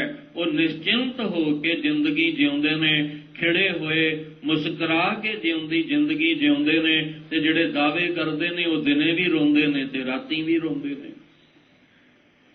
ਜਿਹੜੇ ਦਾਵਾ ਕਰਨ ਨੂੰ ਘਰ ਦੇ ਅੰਦਰ ਸੁੱਖ ਮਿਲਦਾ ਨਾ ਘਰ ਦੇ ਬਾਹਰ ਮਿਲਦਾ, ਉਹ ਹਰ ਵੇਲੇ ਚਿੰਤਾ ਵਿੱਚ ਹੀ ਅੰਦਰੋਂ ਸੜਦੇ ਰਹਿੰਦੇ, ਖਿੱਚਦੇ ਰਹਿੰਦੇ ਨੇ ਹਰ ਵੇਲੇ। ਤੇ ਫਿਰ ਕੀ ਫਾਇਦਾ ਹੋਇਆ ਦਾਵਾ ਕਰਨ ਦਾ? ਕਿਉਂਕਿ ਹਰ ਵੇਲੇ ਅੰਦਰ ਦੁੱਖ ਤੋਂ ਸਿਵਾ ਮਿਲਿਆ ਹੀ ਕੁਛ ਨਹੀਂ। ਇਸ ਲਈ ਕਬੀਰ ਸਾਹਿਬ ਜੀ ਕਹਿੰਦੇ ਨੇ, ਇੱਕ ਗੱਲ ਧਿਆਨ ਵਿੱਚ ਰੱਖਿਓ, ਮੈਂ ਜੋ ਕਿਹਾ ਦਾਵਾ ਕਾਹੂ ਕੋ ਨਹੀਂ, ਮੈਂ ਕੋਈ ਦਾਵਾ ਕਰਕੇ ਨਹੀਂ ਕਿਹਾ। ਹਾਂ, ਜੇ ਅਗਲੇ ਬਚਨ ਵਿੱਚ ਕਹਿ ਰਹੇ ਨੇ, ਕਬੀਰ ਦਾਵੈ ਦਾਜਨ ਹੋਤ ਹੈ, ਨਿਰਦਾਵੈ ਰਹਿ ਨਿਸੰਕ। ਜਿਹੜੇ ਨਿਰਦਾਵਾ, ਨਾ ਦਾਵੇ ਤੋਂ ਰਹਿਤ, ਕਿਸੇ ਪ੍ਰਕਾਰ ਦਾ ਦਾਵਾ ਨਹੀਂ ਕਰਦੇ, ਉਹ ਨਿਸ਼ੰਕ ਰਹਿੰਦੇ ਨੇ, ਸ਼ੰਕਾ ਤੋਂ, ਚਿੰਤਾ ਤੋਂ, ਦੁੱਖ ਤੋਂ, ਫਿਕਰ ਤੋਂ ਹਰ ਵੇਲੇ ਰਹਿਤ ਹੋ ਕੇ ਖਿੜੇ ਰਹਿੰਦੇ ਹਨ। ਜੋ ਜਨ ਨਿਰਦਾਵੈ ਰਹੈ, ਸੋ ਗਣੈ ਇੰਦਰ ਸੋ ਰੰਕ। ਜੋ ਜਨ ਨਿਰਦਾਵੈ ਰਹੇ, ਨਿਰਦਾਵਾ ਕੌਣ ਹੋਏਗਾ? ਦਾਵੇ ਤੋਂ ਰਹਿਤ, ਜਿਹੜਾ ਕਿਸੇ ਪ੍ਰਕਾਰ ਦਾ ਦਾਵਾ ਨਹੀਂ ਕਰਦਾ। ਅਸੀਂ ਦਾਵਾ ਕਰਦੇ ਹਾਂ ਨਾ ਵੀ ਮੇਰੇ ਹੱਥਾਂ 'ਚ ਬੜੀ ਤਾਕਤ ਹੈ, ਮੇਰੇ ਪੈਰਾਂ ਵਿੱਚ ਬੜੀ ਤਾਕਤ ਹੈ, ਮੇਰੀ ਜ਼ੁਬਾਨ ਵਿੱਚ ਬੜੀ ਪਾਵਰ ਹੈ, ਮੇਰੀ ਅੱਖਾਂ ਦੀ ਰੋਸ਼ਨੀ ਬੜੀ ਤੇਜ਼ ਹੈ। ਇਹ ਜਿਹੜੀ ਮੇਰੀ ਕਰਦੇ ਆ ਨਾ, ਤੇ ਜਿੱਦਣ ਉਹਨੇ ਅੰਦਰੋਂ ਸਾਰੀ ਤਾਕਤ ਖਿੱਚ ਲਈ, ਅੱਖਾਂ ਤੇ ਰਹਿਣਗੀਆਂ ਪਰ ਅੱਖਾਂ 'ਚ ਰੋਸ਼ਨੀ ਨਹੀਂ ਰਹਿਣੀ। ਹੱਥ ਤਾਂ ਰਹਿਣਗੇ ਪਰ ਹੱਥਾਂ ਵਿੱਚ ਤਾਕਤ ਨਹੀਂ ਰਹਿਣੀ। ਜ਼ੁਬਾਨ ਤਾਂ ਰਹੇਗੀ ਪਰ ਜ਼ੁਬਾਨ ਵਿੱਚੋਂ ਬੋਲ ਨਹੀਂ ਕੋਈ ਨਿਕਲਣੇ। ਪੈਰ ਤਾਂ ਸਹੀ ਸਲਾਮਤ ਰਹਿਣਗੇ ਪਰ ਪੈਰਾਂ ਵਿੱਚ ਪਾਵਰ ਕੋਈ ਨਹੀਂ ਰਹਿਣੀ। ਜਿੱਦਣ ਉਹਨੇ ਆਪਣੀ ਪਾਵਰ ਅੰਦਰੋਂ ਖਿੱਚ ਲਈ ਤਾਂ ਅਸੀਂ ਆਪਣੇ ਹੱਥਾਂ ਪੈਰਾਂ ਦੀ ਪਾਵਰ ਜਿਹੜੀ ਹੈ ਇਹਦਾ ਦਾਵਾ ਕਰੀ ਜਾਂਦੇ ਆ, ਪਰ ਇਹ ਤਾਕਤ ਆ ਕਿੱਥੋਂ ਰਹੀ ਹੈ? ਇਹ ਪਾਵਰ ਆ ਕਿੱਥੋਂ ਰਹੀ ਹੈ? ਜਿੱਥੋਂ ਆ ਰਹੀ ਹੈ, ਜੇ ਉਹਨੇ ਹੀ ਸੰਕੋਚ ਲਈ ਤੇ ਹੱਥ ਪੈਰ ਲੈ ਕੇ ਕੀ ਕਰਾਂਗੇ ਆਪਾਂ? ਦੇਖੀਦਾ ਨਾ, ਕਈਆਂ ਦੇ ਚੰਗੇ ਭਲੇ ਸਰੀਰ ਚੱਲਦੇ ਚੱਲਦੇ ਰੁਕ ਜਾਂਦੇ ਨੇ, ਔਰ ਉਹ ਮੰਜੇ ਤੇ ਪੈ ਜਾਂਦੇ। ਅੱਖਾਂ ਤਾਂ ਖੁੱਲੀਆਂ ਰਹਿੰਦੀਆਂ ਨੇ ਪਰ ਸਰੀਰ ਸਾਰਾ ਹੀ ਡੈੱਡ ਹੋ ਜਾਂਦਾ ਉਹਨਾਂ ਦਾ। ਫਿਰ ਅੱਖਾਂ 'ਚੋਂ ਅੱਥਰੂ ਹੀ ਨਿਕਲਦੇ ਨਜ਼ਰ ਆਉਂਦੇ ਨੇ ਕਿ ਅਸੀਂ ਤਾਂ ਦਾਵਾ ਕਰਦੇ ਸੀ ਕਿ ਮੈਂ ਹਾਂ, ਪਰ ਹੁਣ ਸਰੀਰ ਕਰਕੇ ਹੀ ਅੰਦਰ ਦੀ ਤਾਂ ਪਾਵਰ ਖਤਮ ਹੋ ਗਈ। ਇਸ ਲਈ ਕਹਿ ਰਹੇ ਨੇ, ਕਹਿਣ ਲੱਗੇ ਵੀ ਜਿਹੜਾ ਦਾਵਾ ਕਰਦਾ ਹੈ ਉਹ ਹਰ ਵੇਲੇ ਚਿੰਤਤ ਰਹਿੰਦਾ ਹੈ। ਤੇ ਨਿਰਦਾਵਾ ਕੌਣ ਹੁੰਦਾ ਹੈ? ਜਿਹੜੇ ਜਨ ਬਣ ਜਾਂਦੇ ਨੇ। ਤੇ ਜਨ ਕਦੋਂ ਬਣੀਦਾ? ਜਦੋਂ ਹੰਕਾਰ ਤਿਆਗੀਦਾ। ਜਨ ਬਣਨਾ ਪਏਗਾ, ਗੁਰਮੁਖ ਜਨ, ਸਤ ਸੰਗੀ ਜਨ, ਸੇਵਕ ਜਨ ਬਣਨਾ ਪਏਗਾ, ਤਾਂ ਜਾ ਕੇ ਅਸੀਂ ਨਿਰਦਾਵੇ ਹੋ ਸਕਦੇ ਹਾਂ। ਤਾਂ ਕੋਈ ਦਾਵਾ ਕਿਸੇ ਪ੍ਰਕਾਰ ਦਾ ਨਹੀਂ ਅਸੀਂ ਕਰਾਂਗੇ, ਪਰ ਪਹਿਲਾਂ ਜਨ ਬਣਨਾ ਪੈਣਾ। ਜਨ ਕਿਵੇਂ ਬਣਾਂਗੇ? ਗੁਰੂ ਸਾਹਿਬ ਤੋਂ ਸਿੱਖਿਆ ਲੈਣੀ ਪੈਣੀ ਹੈ। ਐਵੇਂ ਤੇ ਨਹੀਂ ਵੀ ਆ ਕੇ ਚਲੋ ਜਨ ਬਣ ਗਏ, ਨਹੀਂ। ਪਹਿਲਾਂ ਗੁਰੂ ਸਾਹਿਬ ਦੀ ਸਿੱਖਿਆ ਤੇ ਸਾਨੂੰ ਅਮਲ ਕਰਕੇ ਤੁਰਨਾ ਪਏਗਾ। ਜਦੋਂ ਪਾਸ ਹੋਵਾਂਗੇ ਤਾਂ ਜਨ ਬਣ ਸਕਦੇ ਹਾਂ। ਜੇ ਭਾਈ ਲਹਿਣਾ ਜੀ ਗੁਰੂ ਅੰਗਦ ਦੇਵ ਜੀ ਬਣਦੇ ਨੇ ਤੇ ਉਹ ਪਹਿਲਾਂ ਜਨ ਬਣੇ ਨੇ ਆ ਕੇ, ਤਾਂ ਜਾ ਕੇ ਇੱਕ ਦਿਨ ਪ੍ਰੀਖਿਆ ਵਿੱਚੋਂ ਪਾਸ ਹੋਏ ਨੇ। ਜਨ ਬਣ ਕੇ ਇੰਨੇ ਕੁ ਅੰਦਰ ਗੁਣ ਭਰ ਲਏ, ਇੰਨੀ ਕੁ ਅਵਸਥਾ ਨਿਰਦਾਵੇ ਵਾਲੀ ਹੋ ਗਈ ਕਿ ਗੁਰੂ ਸਾਹਿਬ ਜੀ ਕਹਿੰਦੇ ਆ, ਹੁਣ ਤੋਂ ਭਾਈ ਲਹਿਣਾ ਨਹੀਂ ਰਿਹਾ, ਹੁਣ ਤਾਂ ਤੂੰ ਗੁਰੂ ਅੰਗਦ ਦੇਵ ਦਾ ਰੂਪ ਬਣ ਗਿਆ। ਗੁਰੂ ਅੰਗਦ ਦੇਵ ਜੀ ਬਣ ਗਏ। ਫੇਰ ਵਸਾਇਆ, ਫੇਰ ਵਾਨ ਸਤਿਗੁਰ ਖਡੂਰ। ਖਡੂਰ ਤਾਂ ਪਹਿਲਾਂ ਵੀ ਸੀ। ਅੱਜ ਗੁਰੂ ਅੰਗਦ ਦੇਵ ਮਹਾਰਾਜ ਸੱਚੇ ਪਾਤਸ਼ਾਹ ਦੂਸਰੇ ਪਾਤਸ਼ਾਹ ਜੀ ਦਾ ਪ੍ਰਕਾਸ਼ ਪੁਰਬ ਹੈ। ਮੱਤੇ ਦੀ ਸਰਾਂ ਵਿੱਚ ਸਤਿਗੁਰੂ ਜੀ ਦਾ ਪ੍ਰਕਾਸ਼ 1504 ਨੂੰ ਹੁੰਦਾ ਹੈ। ਸਮਾਂ ਪਾ ਕੇ ਖਡੂਰ ਜਿਹੜਾ ਇਹ ਪਿੰਡ, ਇਹਦਾ ਨਾਮ ਜਿਹਨੂੰ ਅੱਜ ਖਡੂਰ ਸਾਹਿਬ ਕਹਿੰਦੇ ਆ, ਇੱਥੇ ਆ ਜਾਂਦੇ ਨੇ ਪਰਿਵਾਰ ਦੇ ਨਾਲ। ਇੱਥੇ ਦੁਕਾਨ, ਇੱਕ ਹੱਟੀ ਜਿਹੜੀ ਆ ਉਹ ਕਾਰੋਬਾਰ ਕਰਨ ਵਾਸਤੇ, ਕਿਰਤ ਕਰਨ ਵਾਸਤੇ ਦੁਕਾਨ ਇੱਕ ਖੋਲੀ ਕਰਿਆਨੇ ਦੀ। ਸੌਦਾ ਜਿਹੜਾ ਉਹ ਤੋਲ ਕੇ ਦਿੱਤਾ ਜਾਂਦਾ ਹੈ। ਤੇ ਇਹਨਾਂ ਦੇ ਜਿਹੜੇ ਪਿਤਾ ਨੇ ਬਾਬਾ ਫੇਰੂਮਲ ਜੀ, ਮਾਤਾ ਦਇਆ ਕੌਰ ਜੀ, ਧੰਨ ਧੰਨ ਪਿਤਾ, ਧੰਨ ਧੰਨ ਕੁਲ, ਧੰਨ ਧੰਨ ਸੋ ਜਨਨੀ ਜਿਨੇ ਗੁਰੂ ਜਣਿਆ ਮਾਏ। ਉਹ ਪਿਤਾ ਵੀ ਧੰਨ ਹੋ ਗਏ, ਮਾਂ ਵੀ ਧੰਨ ਹੋ ਗਈ, ਔਰ ਉਹ ਕੁਲ ਵੀ ਧੰਨ ਹੋ ਗਈ ਜਿਸ ਕੁਲ ਦੇ ਵਿੱਚ ਸਤਿਗੁਰੂ ਜੀ ਦਾ ਪ੍ਰਕਾਸ਼ ਹੁੰਦਾ ਹੈ। ਕਹਿੰਦੇ ਨੇ ਇੱਥੇ ਪਿਤਾ ਜੀ ਜਿਹੜੇ ਨੇ ਇਹ ਜਥਾ ਲੈ ਕੇ ਜਾਂਦੇ ਨੇ ਦੇਵੀ ਦੇ ਦਰਸ਼ਨ ਕਰਨ ਜੰਮੂ ਦੇ ਇਲਾਕੇ ਵਿੱਚ। ਸਮਾਂ ਪਾ ਕੇ ਜਦੋਂ ਭਾਈ ਲਹਿਣਾ ਜੀ 22 ਕੁ ਸਾਲਾਂ ਦੇ ਹੁੰਦੇ ਨੇ, 1526, ਧਿਆਨ ਰੱਖਣਾ 1504 ਨੂੰ ਪ੍ਰਕਾਸ਼ ਹੁੰਦਾ ਹੈ। 1526 ਨੂੰ ਪਿਤਾ ਜੀ ਸਰੀਰਕ ਚੋਲਾ ਤਿਆਗ ਜਾਂਦੇ ਨੇ। ਸਾਰੀਆਂ ਜ਼ਿੰਮੇਵਾਰੀਆਂ ਜਿਹੜੀਆਂ ਨੇ ਉਹ ਸਾਰੀਆਂ ਪੁੱਤਰ ਤੇ ਆ ਜਾਂਦੀਆਂ ਨੇ, ਭਾਵ ਭਾਈ ਲਹਿਣਾ ਜੀ ਤੇ। ਹੁਣ ਇੱਕ ਸੰਸਾਰੀ ਰਸਮ ਹੁੰਦੀ ਹੈ ਵੀ ਜਦੋਂ ਪਿਤਾ ਸਰੀਰ ਛੱਡ ਜਾਣ, ਉਹ ਇੱਕ ਰਸਮ ਹੁੰਦੀ ਹੈ ਜਿਹਨੂੰ ਅੰਤਮ ਅਰਦਾਸ ਆਪਾਂ ਕਹਿੰਦੇ ਆ। ਉਹਦੇ ਵਿੱਚ ਇੱਕ ਦਸਤਾਰ ਦਿੱਤੀ ਜਾਂਦੀ ਹੈ। ਉਹਦਾ ਮਤਲਬ ਕੀ ਹੁੰਦਾ ਹੈ ਕਿ ਸਾਰੀ ਪਿਤਾ ਦੀ ਜ਼ਿੰਮੇਵਾਰੀ ਅੱਜ ਇਹਦੇ ਸਿਰ ਤੇ ਆ ਗਈ। ਉਹ ਕੋਈ ਫਾਰਮੈਲਿਟੀ ਨਹੀਂ ਹੁੰਦੀ, ਬਾਹਰੋਂ ਵਿਖਾਵਾ ਨਹੀਂ ਹੁੰਦਾ ਵੀ ਇਹ ਦਸਤਾਰ ਇਹਨੂੰ, ਉਹਦਾ ਮਤਲਬ ਹੁੰਦਾ ਹੈ ਕੁਝ। ਉਹਦੇ ਅਰਥ ਨੇ ਕਿ ਅੱਜ ਤੋਂ ਸਾਰੀ ਜ਼ਿੰਮੇਵਾਰੀਆਂ ਜਿਹੜੀਆਂ ਇਹਦੇ ਸਿਰ ਤੇ ਆ ਗਈਆਂ। ਪਿਤਾ ਦੀਆਂ ਸਾਰੀ ਜ਼ਿੰਮੇਵਾਰੀਆਂ ਅੱਜ ਤੋਂ ਇਹ ਨਿਭਾਏਗਾ। ਕਹਿੰਦੇ ਨੇ ਫਿਰ 1526 ਵਿੱਚ 22 ਸਾਲਾਂ ਦੇ ਜਦੋਂ ਭਾਈ ਲਹਿਣਾ ਜੀ ਹੋਏ, ਦੁਕਾਨਦਾਰੀ ਸੰਭਾਲਣੀ ਪੈ ਗਈ। ਦੁਕਾਨ ਤੇ ਬੈਠਦੇ ਨੇ, ਸੌਦਾ ਤੋਲਦੇ ਨੇ, ਤੇ ਪਿਤਾ ਦੀ ਜ਼ਿੰਮੇਵਾਰੀ ਇਕੱਲੀ ਦੁਕਾਨਦਾਰੀ ਵਾਲੀ ਨਹੀਂ ਸੀ। ਜਿਹੜੀ ਯਾਤਰਾ ਜਿਸ ਜਾਂਦੇ ਨੇ ਉਹ ਯਾਤਰਾ ਵੀ ਲੈ ਕੇ ਜਾਣ ਲੱਗ ਪਏ। ਯਾਤਰਾਵਾਂ ਕਰਦੇ 1526 ਤੋਂ 1532 ਤੱਕ ਇਹ ਯਾਤਰਾ ਇਸੇ ਤਰ੍ਹਾਂ ਚੱਲਦੀ ਰਹੀ ਔਰ ਦੁਕਾਨਦਾਰੀ ਵੀ ਆਪਣੀ ਚਲਾਉਂਦੇ ਰਹੇ। 1526 ਤੋਂ 32 ਦੇ ਦਰਮਿਆਨ ਦੇ ਵਿੱਚ ਦੋ ਐਸੀਆਂ ਪਿਆਰ ਵਾਲੀਆਂ ਰੂਹਾਂ ਦੀ ਸੰਗਤ ਹੋ ਗਈ ਜਿਹਨੇ ਰਸਤਾ ਬਦਲ ਦਿੱਤਾ, ਜਿਹਨੇ ਰੁਖ ਬਦਲ ਕੇ ਸੋਚ ਬਦਲ ਦਿੱਤੀ, ਵਿਚਾਰ ਬਦਲ ਦਿੱਤੀ। ਬਹੁਤ ਨੇ ਤੁਹਾਡੇ ਵਿੱਚੋਂ ਵੀ ਬਹੁਤ ਐਸੇ ਸਰੀਰ ਨੇ ਜਿਹੜੇ ਕਬੂਲਦੇ ਨੇ ਕਿ ਅਸੀਂ ਗੁਰੂ ਚਰਨਾਂ ਵਿੱਚ ਜੁੜਨ ਤੋਂ ਪਹਿਲਾਂ ਸਾਡਾ ਜੀਵਨ ਹੋਰ ਸੀ, ਜਦੋਂ ਅਸੀਂ ਗੁਰੂ ਚਰਨਾਂ 'ਚ ਜੁੜੇ ਹਾਂ ਅੱਜ ਸਾਡਾ ਜੀਵਨ ਹੋਰ ਹੈ। ਪਹਿਲੇ ਅਸੀਂ ਜੀਵਨ ਵਿੱਚ ਬੜੀਆਂ ਗਲਤੀਆਂ ਭੁੱਲਾਂ ਕੀਤੀਆਂ, ਸਮਝ ਨਹੀਂ ਸੀ, ਮਾੜੀ ਸੰਗਤ ਵਿੱਚ ਸੀ। ਅੱਜ ਜਦੋਂ ਚੰਗੀ ਸੰਗਤ ਮਿਲੀ, ਚੰਗਾ ਸੰਗ ਮਿਲਿਆ ਤੇ ਗੁਰੂ ਦੀ ਮੱਤ ਮਿਲੀ ਤੇ ਅੱਜ ਸਾਰੇ ਹੀ ਮਾੜੇ ਕਰਮਾਂ ਤੋਂ ਸਾਡਾ ਸੰਗ ਛੁੱਟ ਗਿਆ। ਹੁਣ ਕੋਈ ਬੁਰਾ ਕਰਮ ਨਹੀਂ ਹੁੰਦਾ। ਬਹੁਤ ਐਸੇ ਸਰੀਰ ਨੇ ਜਿਹੜੇ ਆਪਣੇ ਮੁਖੋਂ ਕਬੂਲਦੇ ਨੇ ਕਿ ਸਾਡਾ ਜੀਵਨ, ਸਾਡੀ ਸੋਚ ਬਦਲ ਗਈ। ਕਦੋਂ? ਜਦੋਂ ਸਤ ਸੰਗਤ ਮਿਲੀ ਤੇ ਗੁਰੂ ਚਰਨਾਂ ਦਾ ਆਸਰਾ ਮਿਲਿਆ। ਭਾਈ ਲਹਿਣਾ ਜੀ ਸੌਦਾ ਤੋਲਦੇ ਨੇ ਤੇ ਭਾਈ ਜੋਧ ਜੀ ਆਉਂਦੇ ਨੇ ਜਿਹੜੇ ਗੁਰੂ ਨਾਨਕ ਸਾਹਿਬ ਜੀ ਦੇ ਚਰਨਾਂ ਦੇ ਸਿੱਖ ਨੇ।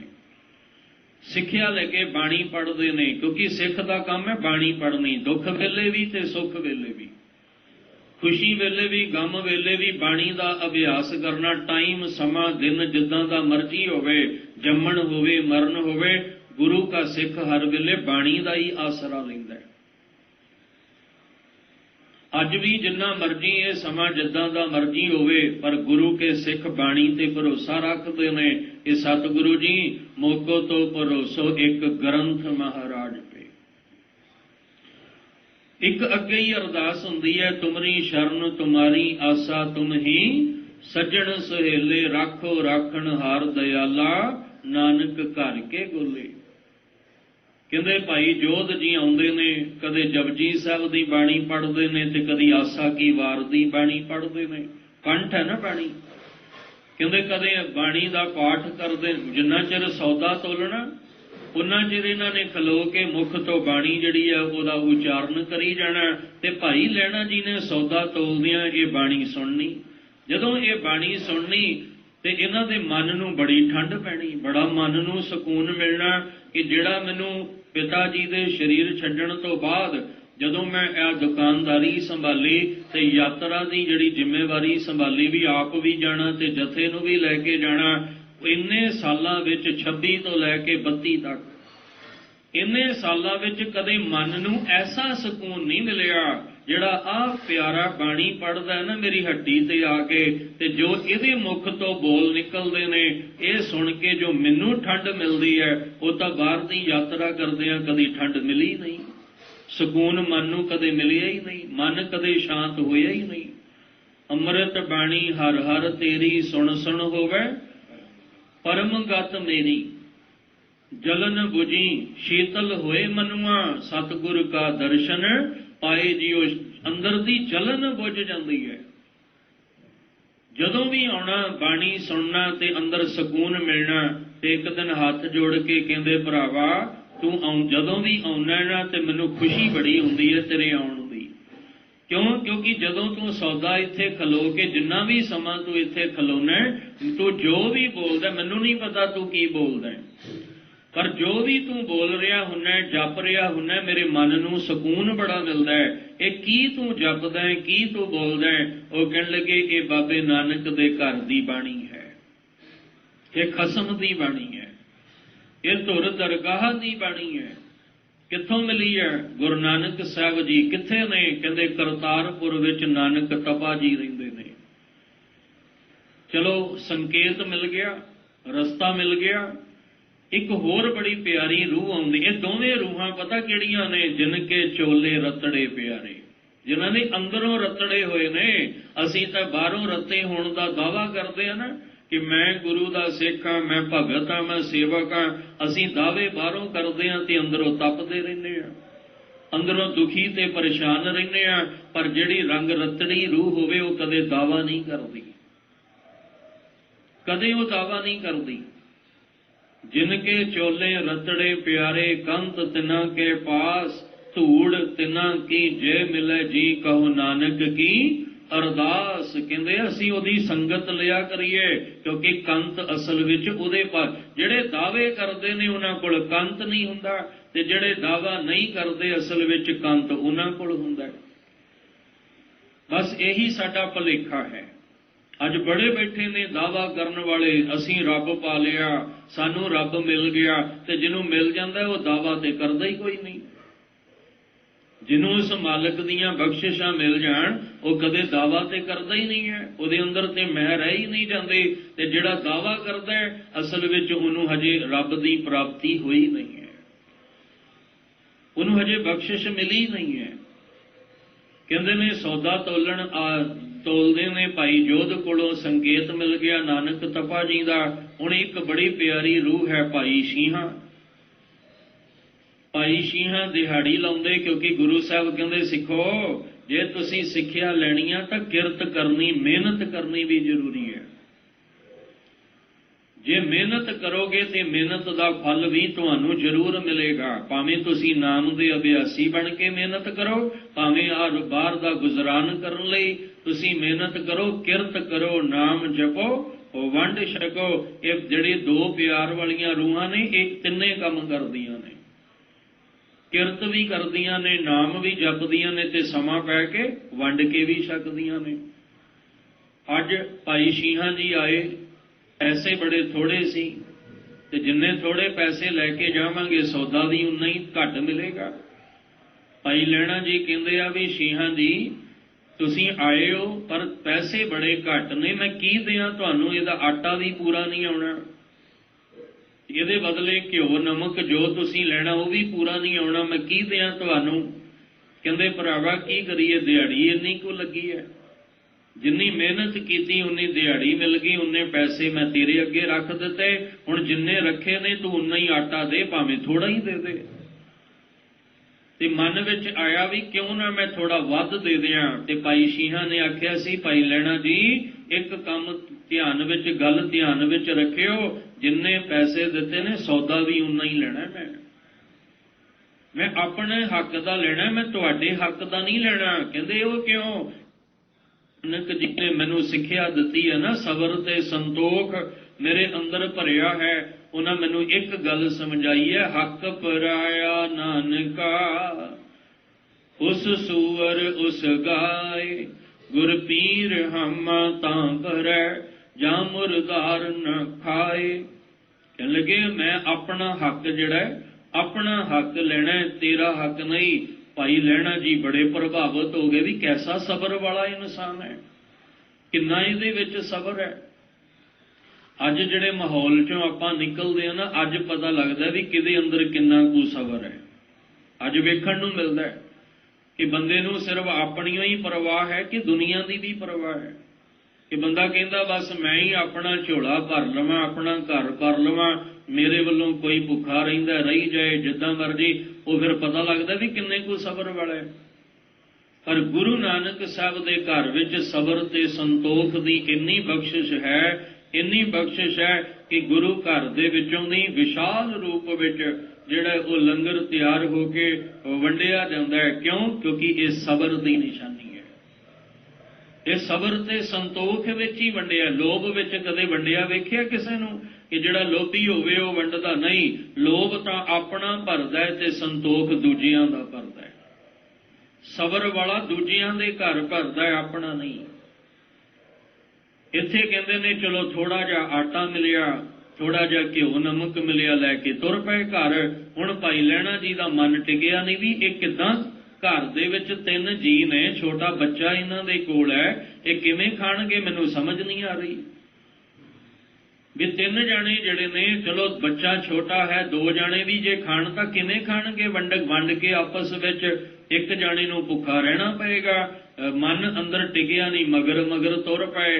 ਭਾਈ ਸ਼ੀਹਾਂ ਦੇ ਜਿਹੜਾ ਘਰ ਸੀ ਨਾ, ਉਹਦੀ ਬਾਰੀ ਦਾ ਆਸਰਾ ਲੈ ਕੇ, ਦਰਵਾਜ਼ੇ ਦਾ ਆਸਰਾ ਲੈ ਕੇ ਖਲੋ ਗਏ। ਕਹਿੰਦੇ ਜਦੋਂ ਖਲੋਏ ਤੇ ਅੰਦਰ ਦੇਖਦੇ ਨੇ ਆਟਾ ਗੁੰਨਿਆ, ਘਰ ਵਾਲੀ ਨੇ 3 ਪ੍ਰਸ਼ਾਦੇ ਉਹਦੇ ਬਣ ਗਏ। ਦੋਵੇਂ ਆਮੋ ਸਾਹਮਣੇ ਬੈਠ। ਜਿਹਦੇ ਅੰਦਰ ਸਬਰ ਹੋਏਗਾ ਉਹਦੇ ਅੰਦਰ ਪ੍ਰੇਮ ਵੀ ਹੋਏਗਾ, ਪਿਆਰ ਵੀ ਹੋਏਗਾ। ਕਹਿੰਦੇ ਅੰਦਰ ਇੰਨਾ ਪ੍ਰੇਮ ਪਿਆਰ ਸੀ ਇੱਕ ਦੂਜੇ ਦੇ ਪ੍ਰਤੀ ਕਿ ਆਮੋ ਸਾਹਮਣੇ ਬੈਠੇ ਨੇ ਤੇ ਕਹਿ ਰਹੇ ਨੇ, ਕਹਿਣ ਲੱਗੇ ਵੀ ਘਰ ਵਾਲੀ ਨੂੰ, ਕਹਿੰਦੇ ਵੀ ਤੂੰ 2 ਖਾ ਲੈ, ਤੇਰੇ ਗੋਦ ਵਿੱਚ ਬੱਚਾ, ਇਹਨੂੰ ਵੀ ਖੁਰਾਕ ਚਾਹੀਦੀ ਹੈ, ਤੂੰ 2 ਖਾ, ਮੈਂ 1 ਖਾ ਲੈਣਾ। ਘਰ ਵਾਲੀ ਕਹਿੰਦੀ ਨਹੀਂ ਮੇਰੇ ਸਾਈਂ, ਸਿਰ ਦੇ ਸਾਈਂ, ਸਾਰੀ ਦਿਹਾੜੀ ਤੁਸੀਂ ਮਿਹਨਤ ਕਰਕੇ ਆਏ ਹੋ, ਤੁਹਾਨੂੰ ਭੁੱਖ ਜ਼ਿਆਦਾ ਲੱਗੀ ਹੋਣੀ ਹੈ। ਤੁਸੀਂ ਮਿਹਨਤ ਕਰਕੇ ਆਏ ਹੋ, ਦਿਹਾੜੀ ਲਾ ਕੇ ਆਏ ਹੋ, ਮੈਂ ਤਾਂ ਘਰ ਵਿੱਚ ਹੀ ਬੈਠੀ ਹੋਈ ਹਾਂ, ਤੁਸੀਂ 2 ਛਕ ਲਓ, ਮੈਂ 1 ਛਕ ਲੈਂਦੀ ਹਾਂ। ਆਪਸ ਵਿੱਚ ਇਹ ਸਬਰ ਹੈ, ਇਹ ਸੰਤੋਖ ਹੈ। ਦੋਵੇਂ ਗੱਲਾਂ ਕਰਦੇ ਸੀ ਤੇ ਫਕੀਰ ਆ ਕੇ ਕਹਿੰਦਾ, ਮੈਂ ਸੁਣਿਆ ਇਹ ਗੁਰੂ ਨਾਨਕ ਸਾਹਿਬ ਦੇ ਸਿੱਖ ਦਾ ਘਰ ਹੈ, ਤੇ ਜੇ ਗੁਰੂ ਨਾਨਕ ਸਾਹਿਬ ਘਰ ਹੈ ਮੈਂ ਕਦੀ ਖਾਲੀ ਨਹੀਂ ਜਾਵਾਂਗਾ। ਜੇ ਕੁਝ ਹੈ ਤਾਂ ਮੈਨੂੰ ਛਕਾ ਦਿਓ, ਭੁੱਖ ਬੜੀ ਲੱਗੀ ਹੈ। ਕਹਿੰਦੇ ਚਲੋ ਐਵੇਂ ਆਪਾਂ ਇੱਕ ਦੂਜੇ ਨੂੰ ਕਹੀ ਜਾਂਦੇ ਹਾਂ, ਇੱਕ ਉਹਨੂੰ ਦੇ ਦਿੰਦੇ ਹਾਂ, ਇੱਕ ਆਪਾਂ ਛਕ ਲੈਂਦੇ ਹਾਂ। ਹੁਣ ਭਾਈ ਲਹਿਣਾ ਜੀ ਵੇਖਦੇ ਪਏ ਨੇ, ਕਹਿੰਦੇ ਨੇ ਜਦੋਂ ਵੇਖਿਆ ਕਿ ਇੱਕ ਉਹ ਫਕੀਰ ਨੂੰ ਦੇ ਦਿੱਤਾ, ਹੁਣ ਜਿਹਨੇ ਮਿਹਨਤ ਕਰਕੇ ਘਰ ਦੇ ਵਿੱਚ ਅੰਨ ਲਿਆਂਦਾ ਹੋਏਗਾ ਉਹਦਾ ਰਸ ਹੀ ਵੱਖਰਾ ਹੋਏਗਾ। ਜਿਹੜਾ ਬੇਈਮਾਨੀ ਕਰਕੇ ਠੱਗੀਆਂ ਮਾਰ ਕੇ ਲਿਆਂਦਾ ਨਾ, ਕਦੇ ਰਸ ਨਹੀਂ ਜੇ ਅੰਦਰ ਬਣਦਾ। ਧਿਆਨ ਰੱਖਿਓ, ਉਹ ਬਿਮਾਰੀਆਂ ਤੇ ਲਾ ਸਕਦਾ ਹੈ, ਉਹ ਰੋਗ ਤੇ ਲਾ ਸਕਦਾ ਹੈ ਬੇਈਮਾਨੀ ਵਾਲਾ ਅੰਨ, ਪਰ ਕਦੇ ਤੁਹਾਨੂੰ ਰਸ ਨਹੀਂ ਦੇ ਸਕਦਾ। ਆ ਮਿਹਨਤ ਦਾ ਕੀਤਾ ਥੋੜਾ ਵੀ ਤੁਸੀਂ ਛਕ ਲਓਗੇ ਨਾ, ਉਹ ਵੀ ਤੁਹਾਨੂੰ ਅੰਦਰੋਂ ਸਕੂਨ ਦੇ ਜਾਏਗਾ, ਤੁਹਾਨੂੰ ਰਸ ਦੇ ਜਾਏਗਾ। ਇੱਕ ਛਕਿਆ ਬੜਾ ਰਸ ਆਇਆ। ਕਹਿੰਦੇ ਵੀ ਜੇ ਹੋਰ ਮਿਲ ਜਾਏ, ਚਲੋ ਦੂਜਾ ਵੀ ਦੇ ਦਿੱਤਾ। ਇੱਕ ਬਚਿਆ ਸੀ, ਦੋਵਾਂ ਨੇ ਅੱਧਾ ਛਕ ਲਿਆ। ਤੇ ਛਕ ਕੇ ਪਤਾ ਕੀ ਕਹਿੰਦੇ ਨੇ? ਕਹਿੰਦੇ ਵਾਹਿਗੁਰੂ ਤੇਰਾ ਸ਼ੁਕਰ ਹੈ। ਅੱਜ ਕਰਿਆ ਕਰੋ, ਜਿੱਥੇ ਜਿੱਥੇ ਗੁਰੂ ਨਾਨਕ ਸਾਹਿਬ ਦੇ ਘਰ ਦਾ ਲੰਗਰ ਪਹੁੰਚਦਾ ਨਾ, ਜਿੱਥੇ ਜਿੱਥੇ ਵੀ, ਜਿਹਦੇ ਵੀ ਮੁੱਖ ਵਿੱਚ ਪੈਂਦਾ, ਉਹ ਮੁੱਖ ਵਿੱਚ ਗੁਰੂ ਦਾ ਲੰਗਰ ਛਕਣ ਤੋਂ ਪਹਿਲਾਂ ਕਿਹਾ ਕਰੋ, ਵਾਹਿਗੁਰੂ ਤੇਰਾ ਸ਼ੁਕਰ ਹੈ। ਸ਼ੁਕਰ ਕਰਿਆ ਕਰੀਏ ਕਿ ਸਾਡੇ ਘਰ ਤੱਕ ਇਹ ਲੰਗਰ ਦਾ ਅੰਨ ਦਾਣਾ ਜਿਹੜਾ ਇਹ ਪਹੁੰਚ ਰਿਹਾ, ਸ਼ੁਕਰ ਮਨਾਇਆ ਕਰੀਏ। ਰੱਜ ਕੇ ਬੰਦਾ ਖਾਵੇ ਤੇ ਫਿਰ ਵੀ ਸ਼ੁਕਰ ਨਾ ਮਨਾਵੇ। ਬੜਾ ਮਨ ਪ੍ਰਭਾਵਿਤ ਹੋ ਗਿਆ, ਹੁਣ ਰਿਹਾ ਨਹੀਂ ਜਾਂਦਾ, ਕਿਉਂਕਿ ਅੰਦਰ ਪਿਆਰ ਦਾ ਸਬੂਤ ਗੁਰੂ ਸਾਹਿਬ ਨੇ ਦਿੱਤਾ ਹੈ। ਸ਼ਲੋਕ ਦਰਜ ਨੇ ਗੁਰੂ ਗ੍ਰੰਥ ਸਾਹਿਬ ਜੀ ਦੀ ਬਾਣੀ ਵਿੱਚ, ਕਹਿੰਦੇ ਅੰਦਰ ਸੱਚਾ ਨੇਹਾਂ ਲਾਇਆ ਪ੍ਰੀਤਮ ਆਪਣੇ, ਤਨ ਮਨ ਹੋਏ ਨਿਹਾਲ ਜਾਂ ਗੁਰ ਦੇਖਾਂ ਸਾਹਮਣੇ। ਜਿਸ ਪਿਆਰੈ ਸੇ ਨੇਹਾਂ ਤਿਸ ਆਗੇ ਮਰ ਚਲੀਏ, ਤ੍ਰਿਗ ਜੀਵਨ ਸੰਸਾਰ ਤਾਂਕੇ ਪਾਛੈ ਜੀਵਨਾ। ਹੁਣ ਰਹਿ ਨਹੀਂ ਹੋਇਆ, ਉਧਰੋਂ ਸਮਾਂ ਆ ਗਿਆ ਯਾਤਰਾ ਦਾ। ਜਦੋਂ ਸਮਾਂ ਯਾਤਰਾ ਦਾ ਆਇਆ ਤੇ ਉਸ ਵੇਲੇ ਤੁਰ ਤਾਂ ਪਏ, ਪਰ ਮਨ ਕਹਿੰਦਾ ਸੀ ਕਰਤਾਰਪੁਰ ਜਾ, ਤੇ ਬਾਹਰ ਦਾ ਜਿਹੜਾ ਜਥਾ ਸੀ ਉਹ ਕਹਿੰਦਾ ਜੰਮੂ ਦੇ ਇਲਾਕੇ ਨੂੰ ਜਾਣਾ। ਪਰ ਹੁਣ ਜਿੱਧਰ ਮਨ ਨੇ ਕਹਿਣਾ ਜਾਣਾ ਤੇ ਉਧਰ ਹੀ ਪੈਣਾ ਨਾ। ਮਨ ਨੇ ਕਿਹਾ ਤੂੰ ਕਰਤਾਰਪੁਰ ਜਾ। ਕਰਤਾਰਪੁਰ ਗਏ, ਗੁਰੂ ਨਾਨਕ ਸਾਹਿਬ ਦਾ ਦੀਦਾਰ ਕੀਤਾ, ਬਸ ਗੁਰੂ ਦੇ ਹੀ ਹੋ ਕੇ ਰਹਿ ਗਏ। ਕੋਈ ਦਾਅਵਾ ਨਹੀਂ ਕੀਤਾ ਵੀ ਮੈਂ ਐਡੀ ਵੱਡੀ ਹੱਟੀ ਚ ਲਾਉਣਾ, ਮੈਂ ਦੁਕਾਨ ਧਨ ਹੈ, ਕੋਈ ਦਾਅਵਾ ਨਹੀਂ ਕੀਤਾ। ਬਸ ਗੁਰੂ ਨਾਨਕ ਸਾਹਿਬ ਦੇ ਚਰਨਾਂ ਦੇ ਗੋਲੇ ਬਣ ਕੇ ਰਹਿ ਗਏ। ਸੇਵਾ ਆਰੰਭ ਹੋ ਗਈ। 1526 ਤੋਂ 32 ਤੱਕ ਬਾਹਰ ਦੀ ਯਾਤਰਾ ਕੀਤੀ। ਫਿਰ 1532 ਤੋਂ ਲੈ ਕੇ 39 ਤੱਕ ਕਹਿੰਦੇ ਨੇ ਗੁਰੂ ਨਾਨਕ ਸਾਹਿਬ ਜੀ ਦੇ ਘਰ ਦੀ ਸੇਵਾ ਕੀਤੀ। ਇੰਨੇ ਪਿਆਰ ਨਾਲ ਭਿੱਜ ਕੇ ਸੇਵਾ ਵੀ ਕਰਦੇ ਗਏ ਅੰਦਰ ਨਿਮਰਤਾ ਵੀ ਭਰਦੇ ਗਏ ਔਰ ਨਿਰਦਾਵੇ ਵਾਲੀ ਅਵਸਥਾ ਵੀ ਅੰਦਰ ਬਣਾਉਂਦੇ ਗਏ ਔਰ ਹੁਕਮ ਮੰਨਿਆ ਹੋਵੇ ਪ੍ਰਵਾਨ ਤਾਂ ਖਸਮੇ ਕਾ ਮਹਲ ਪਾਏ ਸੀ। ਤੇ ਇੱਕ ਦਿਨ ਫਿਰ ਕੀ ਹੋਇਆ, ਜਿੱਦਨ ਅੰਦਰੋਂ ਬਾਹਰੋਂ ਜਨ ਬਣ ਕੇ ਨਿਰਦਾਵੇ ਹੋ ਗਏ, ਦਾਵੇ ਤੋਂ ਰਹਿਤ ਹੋ ਗਏ, ਇੱਕ ਦਿਨ ਫਿਰ ਗੁਰੂ ਸਾਹਿਬ ਨੇ ਭਾਈ ਲਹਿਣਾ ਤੋਂ ਗੁਰੂ ਅੰਗਦ ਬਣਾ ਦਿੱਤਾ।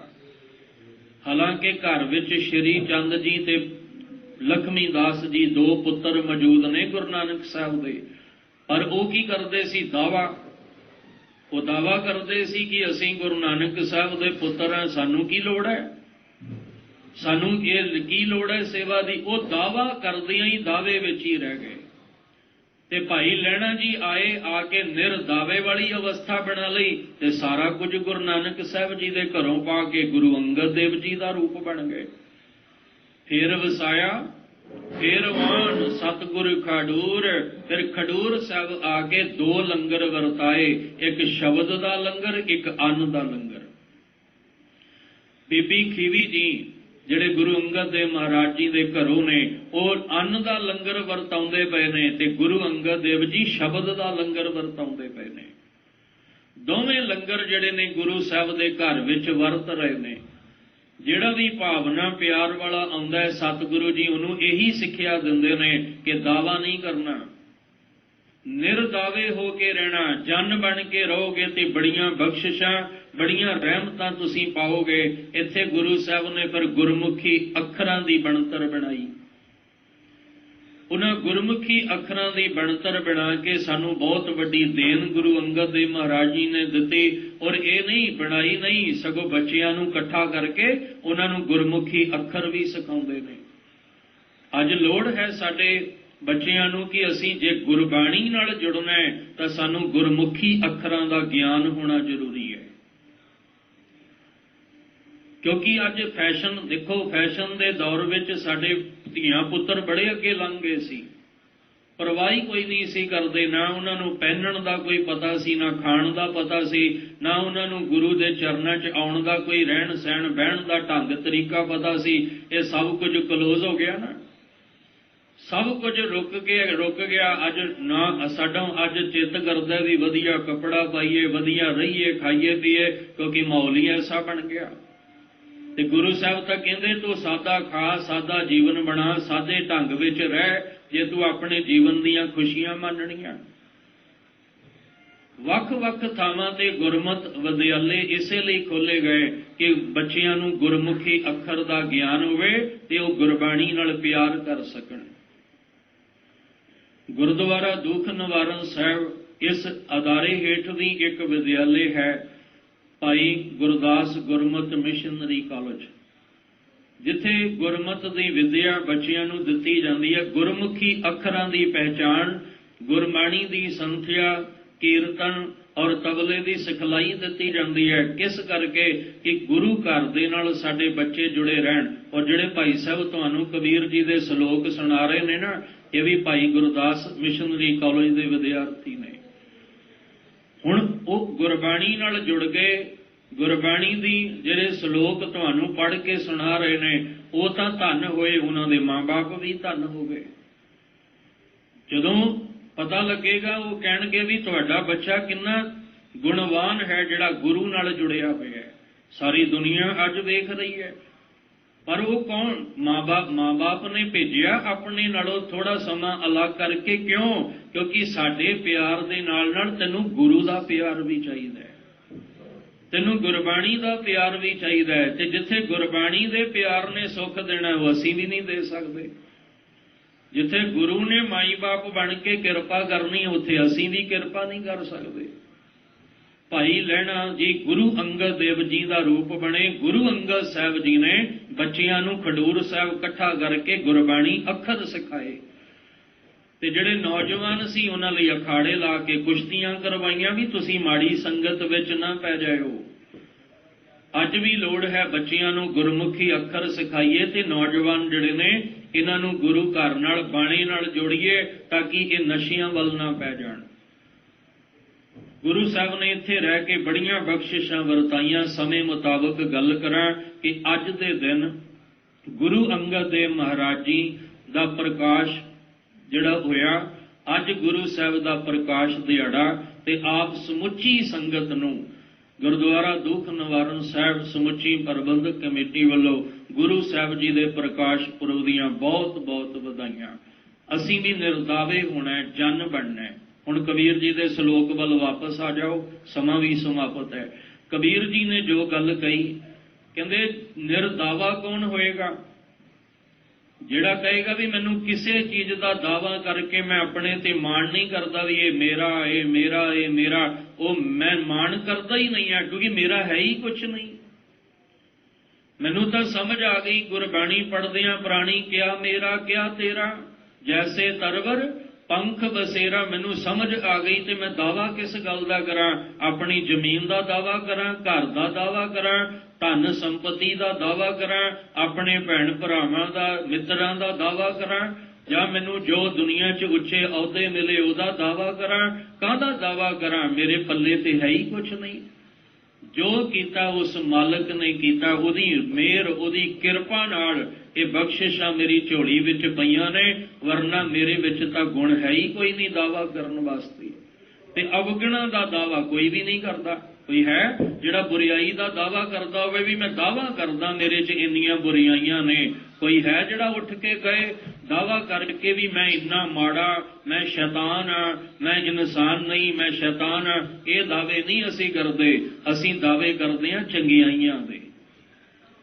ਤੇ ਉਹ ਚੰਗਿਆਈਆਂ ਮਿਲੀਆਂ ਕਿੱਥੋਂ ਨੇ? ਮਾਲਕ ਦੀ ਬਖਸ਼ਿਸ਼ ਦੇ ਨਾਲ।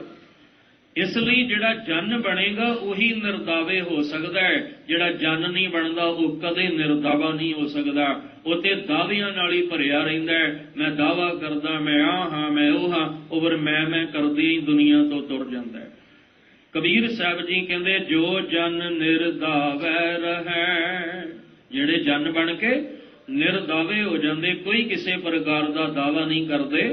ਸੋ ਗਨੈ ਇੰਦਰ ਸੋ ਰੰਕ, ਉਹਨਾਂ ਦੀ ਸੋਚ ਵਿਚਾਰ ਦੇ ਵਿੱਚ ਇੰਦਰ ਦੇਵਤਿਆਂ ਦਾ ਜਿਹੜਾ ਰਾਜਾ ਮੰਨਿਆ ਗਿਆ, ਉਹਦੀ ਸੋਚ ਵਿੱਚ ਰਾਜਾ ਤੇ ਰੰਕ ਇੱਕ ਬਰਾਬਰ ਹੋ ਜਾਂਦਾ ਹੈ। ਉਹਦੀ ਸੋਚ ਵਿੱਚ ਸਾਰੇ ਇੱਕ ਬਰਾਬਰ, ਕੋਈ ਵੱਡਾ ਨਹੀਂ ਤੇ ਕੋਈ ਛੋਟਾ ਨਹੀਂ। ਦੂਜੇ ਅਰਥ ਉਹਦੀ ਸੋਚ ਵਿੱਚ ਰਾਜਾ ਵੀ ਰੰਕ ਹੋ ਜਾਂਦਾ ਹੈ ਵੀ ਇਹ ਆਪਣੇ ਆਪ ਨੂੰ ਰਾਜੇ ਦਾ ਦਾਵਾ ਕਰਦਾ, ਮੈਂ ਰਾਜਾ ਹਾਂ, ਰਾਜਾ ਹਾਂ। ਕਾਹਦਾ ਦਾਵਾ ਕਰਦਾ ਹੈ? ਤੇ ਰੰਕ ਹੈ, ਕਿਉਂਕਿ ਜਿਹੜਾ ਰਾਜ ਦਾ ਸੁੱਖ ਦਿੱਤਾ ਉਹ ਤਾਂ ਉਸ ਦਿੱਤਾ। ਜੇ ਉਹਨੇ ਸੁੱਖ ਨਾ ਦਿੱਤਾ ਹੁੰਦਾ ਤੇ ਇਹ ਰਾਜ ਦਾ ਸੁੱਖ ਅਸੀਂ ਕਿੱਥੋਂ ਭੋਗ ਲੈਂਦੇ? ਇਸ ਲਈ ਇਹ ਰਾਜਾ ਵੀ ਰੰਕ ਹੈ, ਕਿਉਂਕਿ ਸਾਰੀਆਂ ਬਖਸ਼ਿਸ਼ਾਂ ਤੇ ਮਾਲਕ ਨੇ ਦਿੱਤੀਆਂ ਨੇ। ਉਹਨੇ ਸਾਡੇ ਇਸ ਜੀਵਨ ਨੂੰ ਸਾਜ ਕੇ ਸਾਨੂੰ ਬਖਸ਼ਿਸ਼ ਦਿੱਤੀ ਹੈ। ਜਿਉ ਪਾਏ ਪਿੰਡ ਜਿਨ ਸਾਜਿਆ ਦਿੱਤਾ, ਪੈਨਣ ਖਾਣ ਤੇ ਫਿਰ ਅਸੀਂ ਦਾਵਾ ਕਾਹਦਾ ਕਰੀਏ?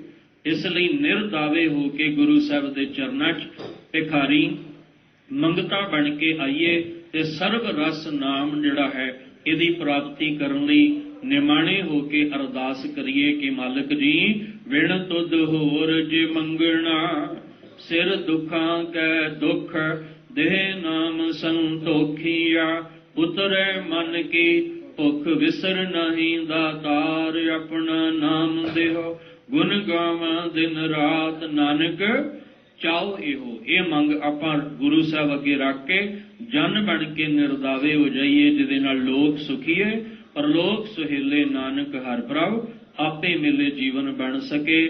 ਅੱਜ ਦੀ ਵਿਚਾਰ ਕਰਦਿਆਂ ਹੋਇਆਂ ਬੇਅੰਤ ਭੁੱਲਾਂ ਹੋਈਆਂ ਸਤਿਗੁਰੂ ਬਖਸ਼ ਦੇਣ। ਆਪ ਸਮੁੱਚੀ ਸੰਗਤ ਨੂੰ ਚੜ੍ਹਦੀ ਕਲਾ ਵਾਲਾ ਜੀਵਨ ਬਖਸ਼ਣ, ਸਮੁੱਚੇ ਸੰਸਾਰ ਤੇ ਆਪਣੀ ਮਿਹਰ ਕਿਰਪਾ ਵਰਤਾਉਣ, ਤਾਂ ਕਿ ਇਸ ਦੁੱਖ ਸੰਕਟ ਦੀ ਘੜੀ ਵਿੱਚੋਂ ਨਿਕਲ ਕੇ ਅਸੀਂ ਸੁਖ ਆਨੰਦ ਪ੍ਰਾਪਤ ਕਰ ਸਕੀਏ। ਆਪ ਜੀ ਨੂੰ ਫਿਰ ਇੱਕ ਵਾਰੀ ਗੁਰਦੁਆਰਾ ਸਾਹਿਬ ਵੱਲੋਂ ਗੁਰੂ ਅੰਗਦ ਦੇਵ ਮਹਾਰਾਜ ਜੀ ਦੇ ਪੁਰਬ ਦੀਆਂ ਬਹੁਤ ਬਹੁਤ ਵਧਾਈਆਂ।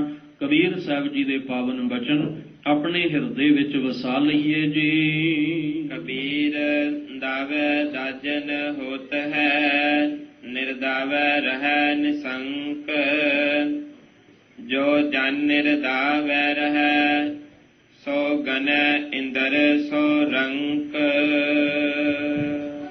ਵਾਹਿਗੁਰੂ ਜੀ ਕਾ ਖਾਲਸਾ, ਵਾਹਿਗੁਰੂ ਜੀ ਕੀ ਫਤਿਹ।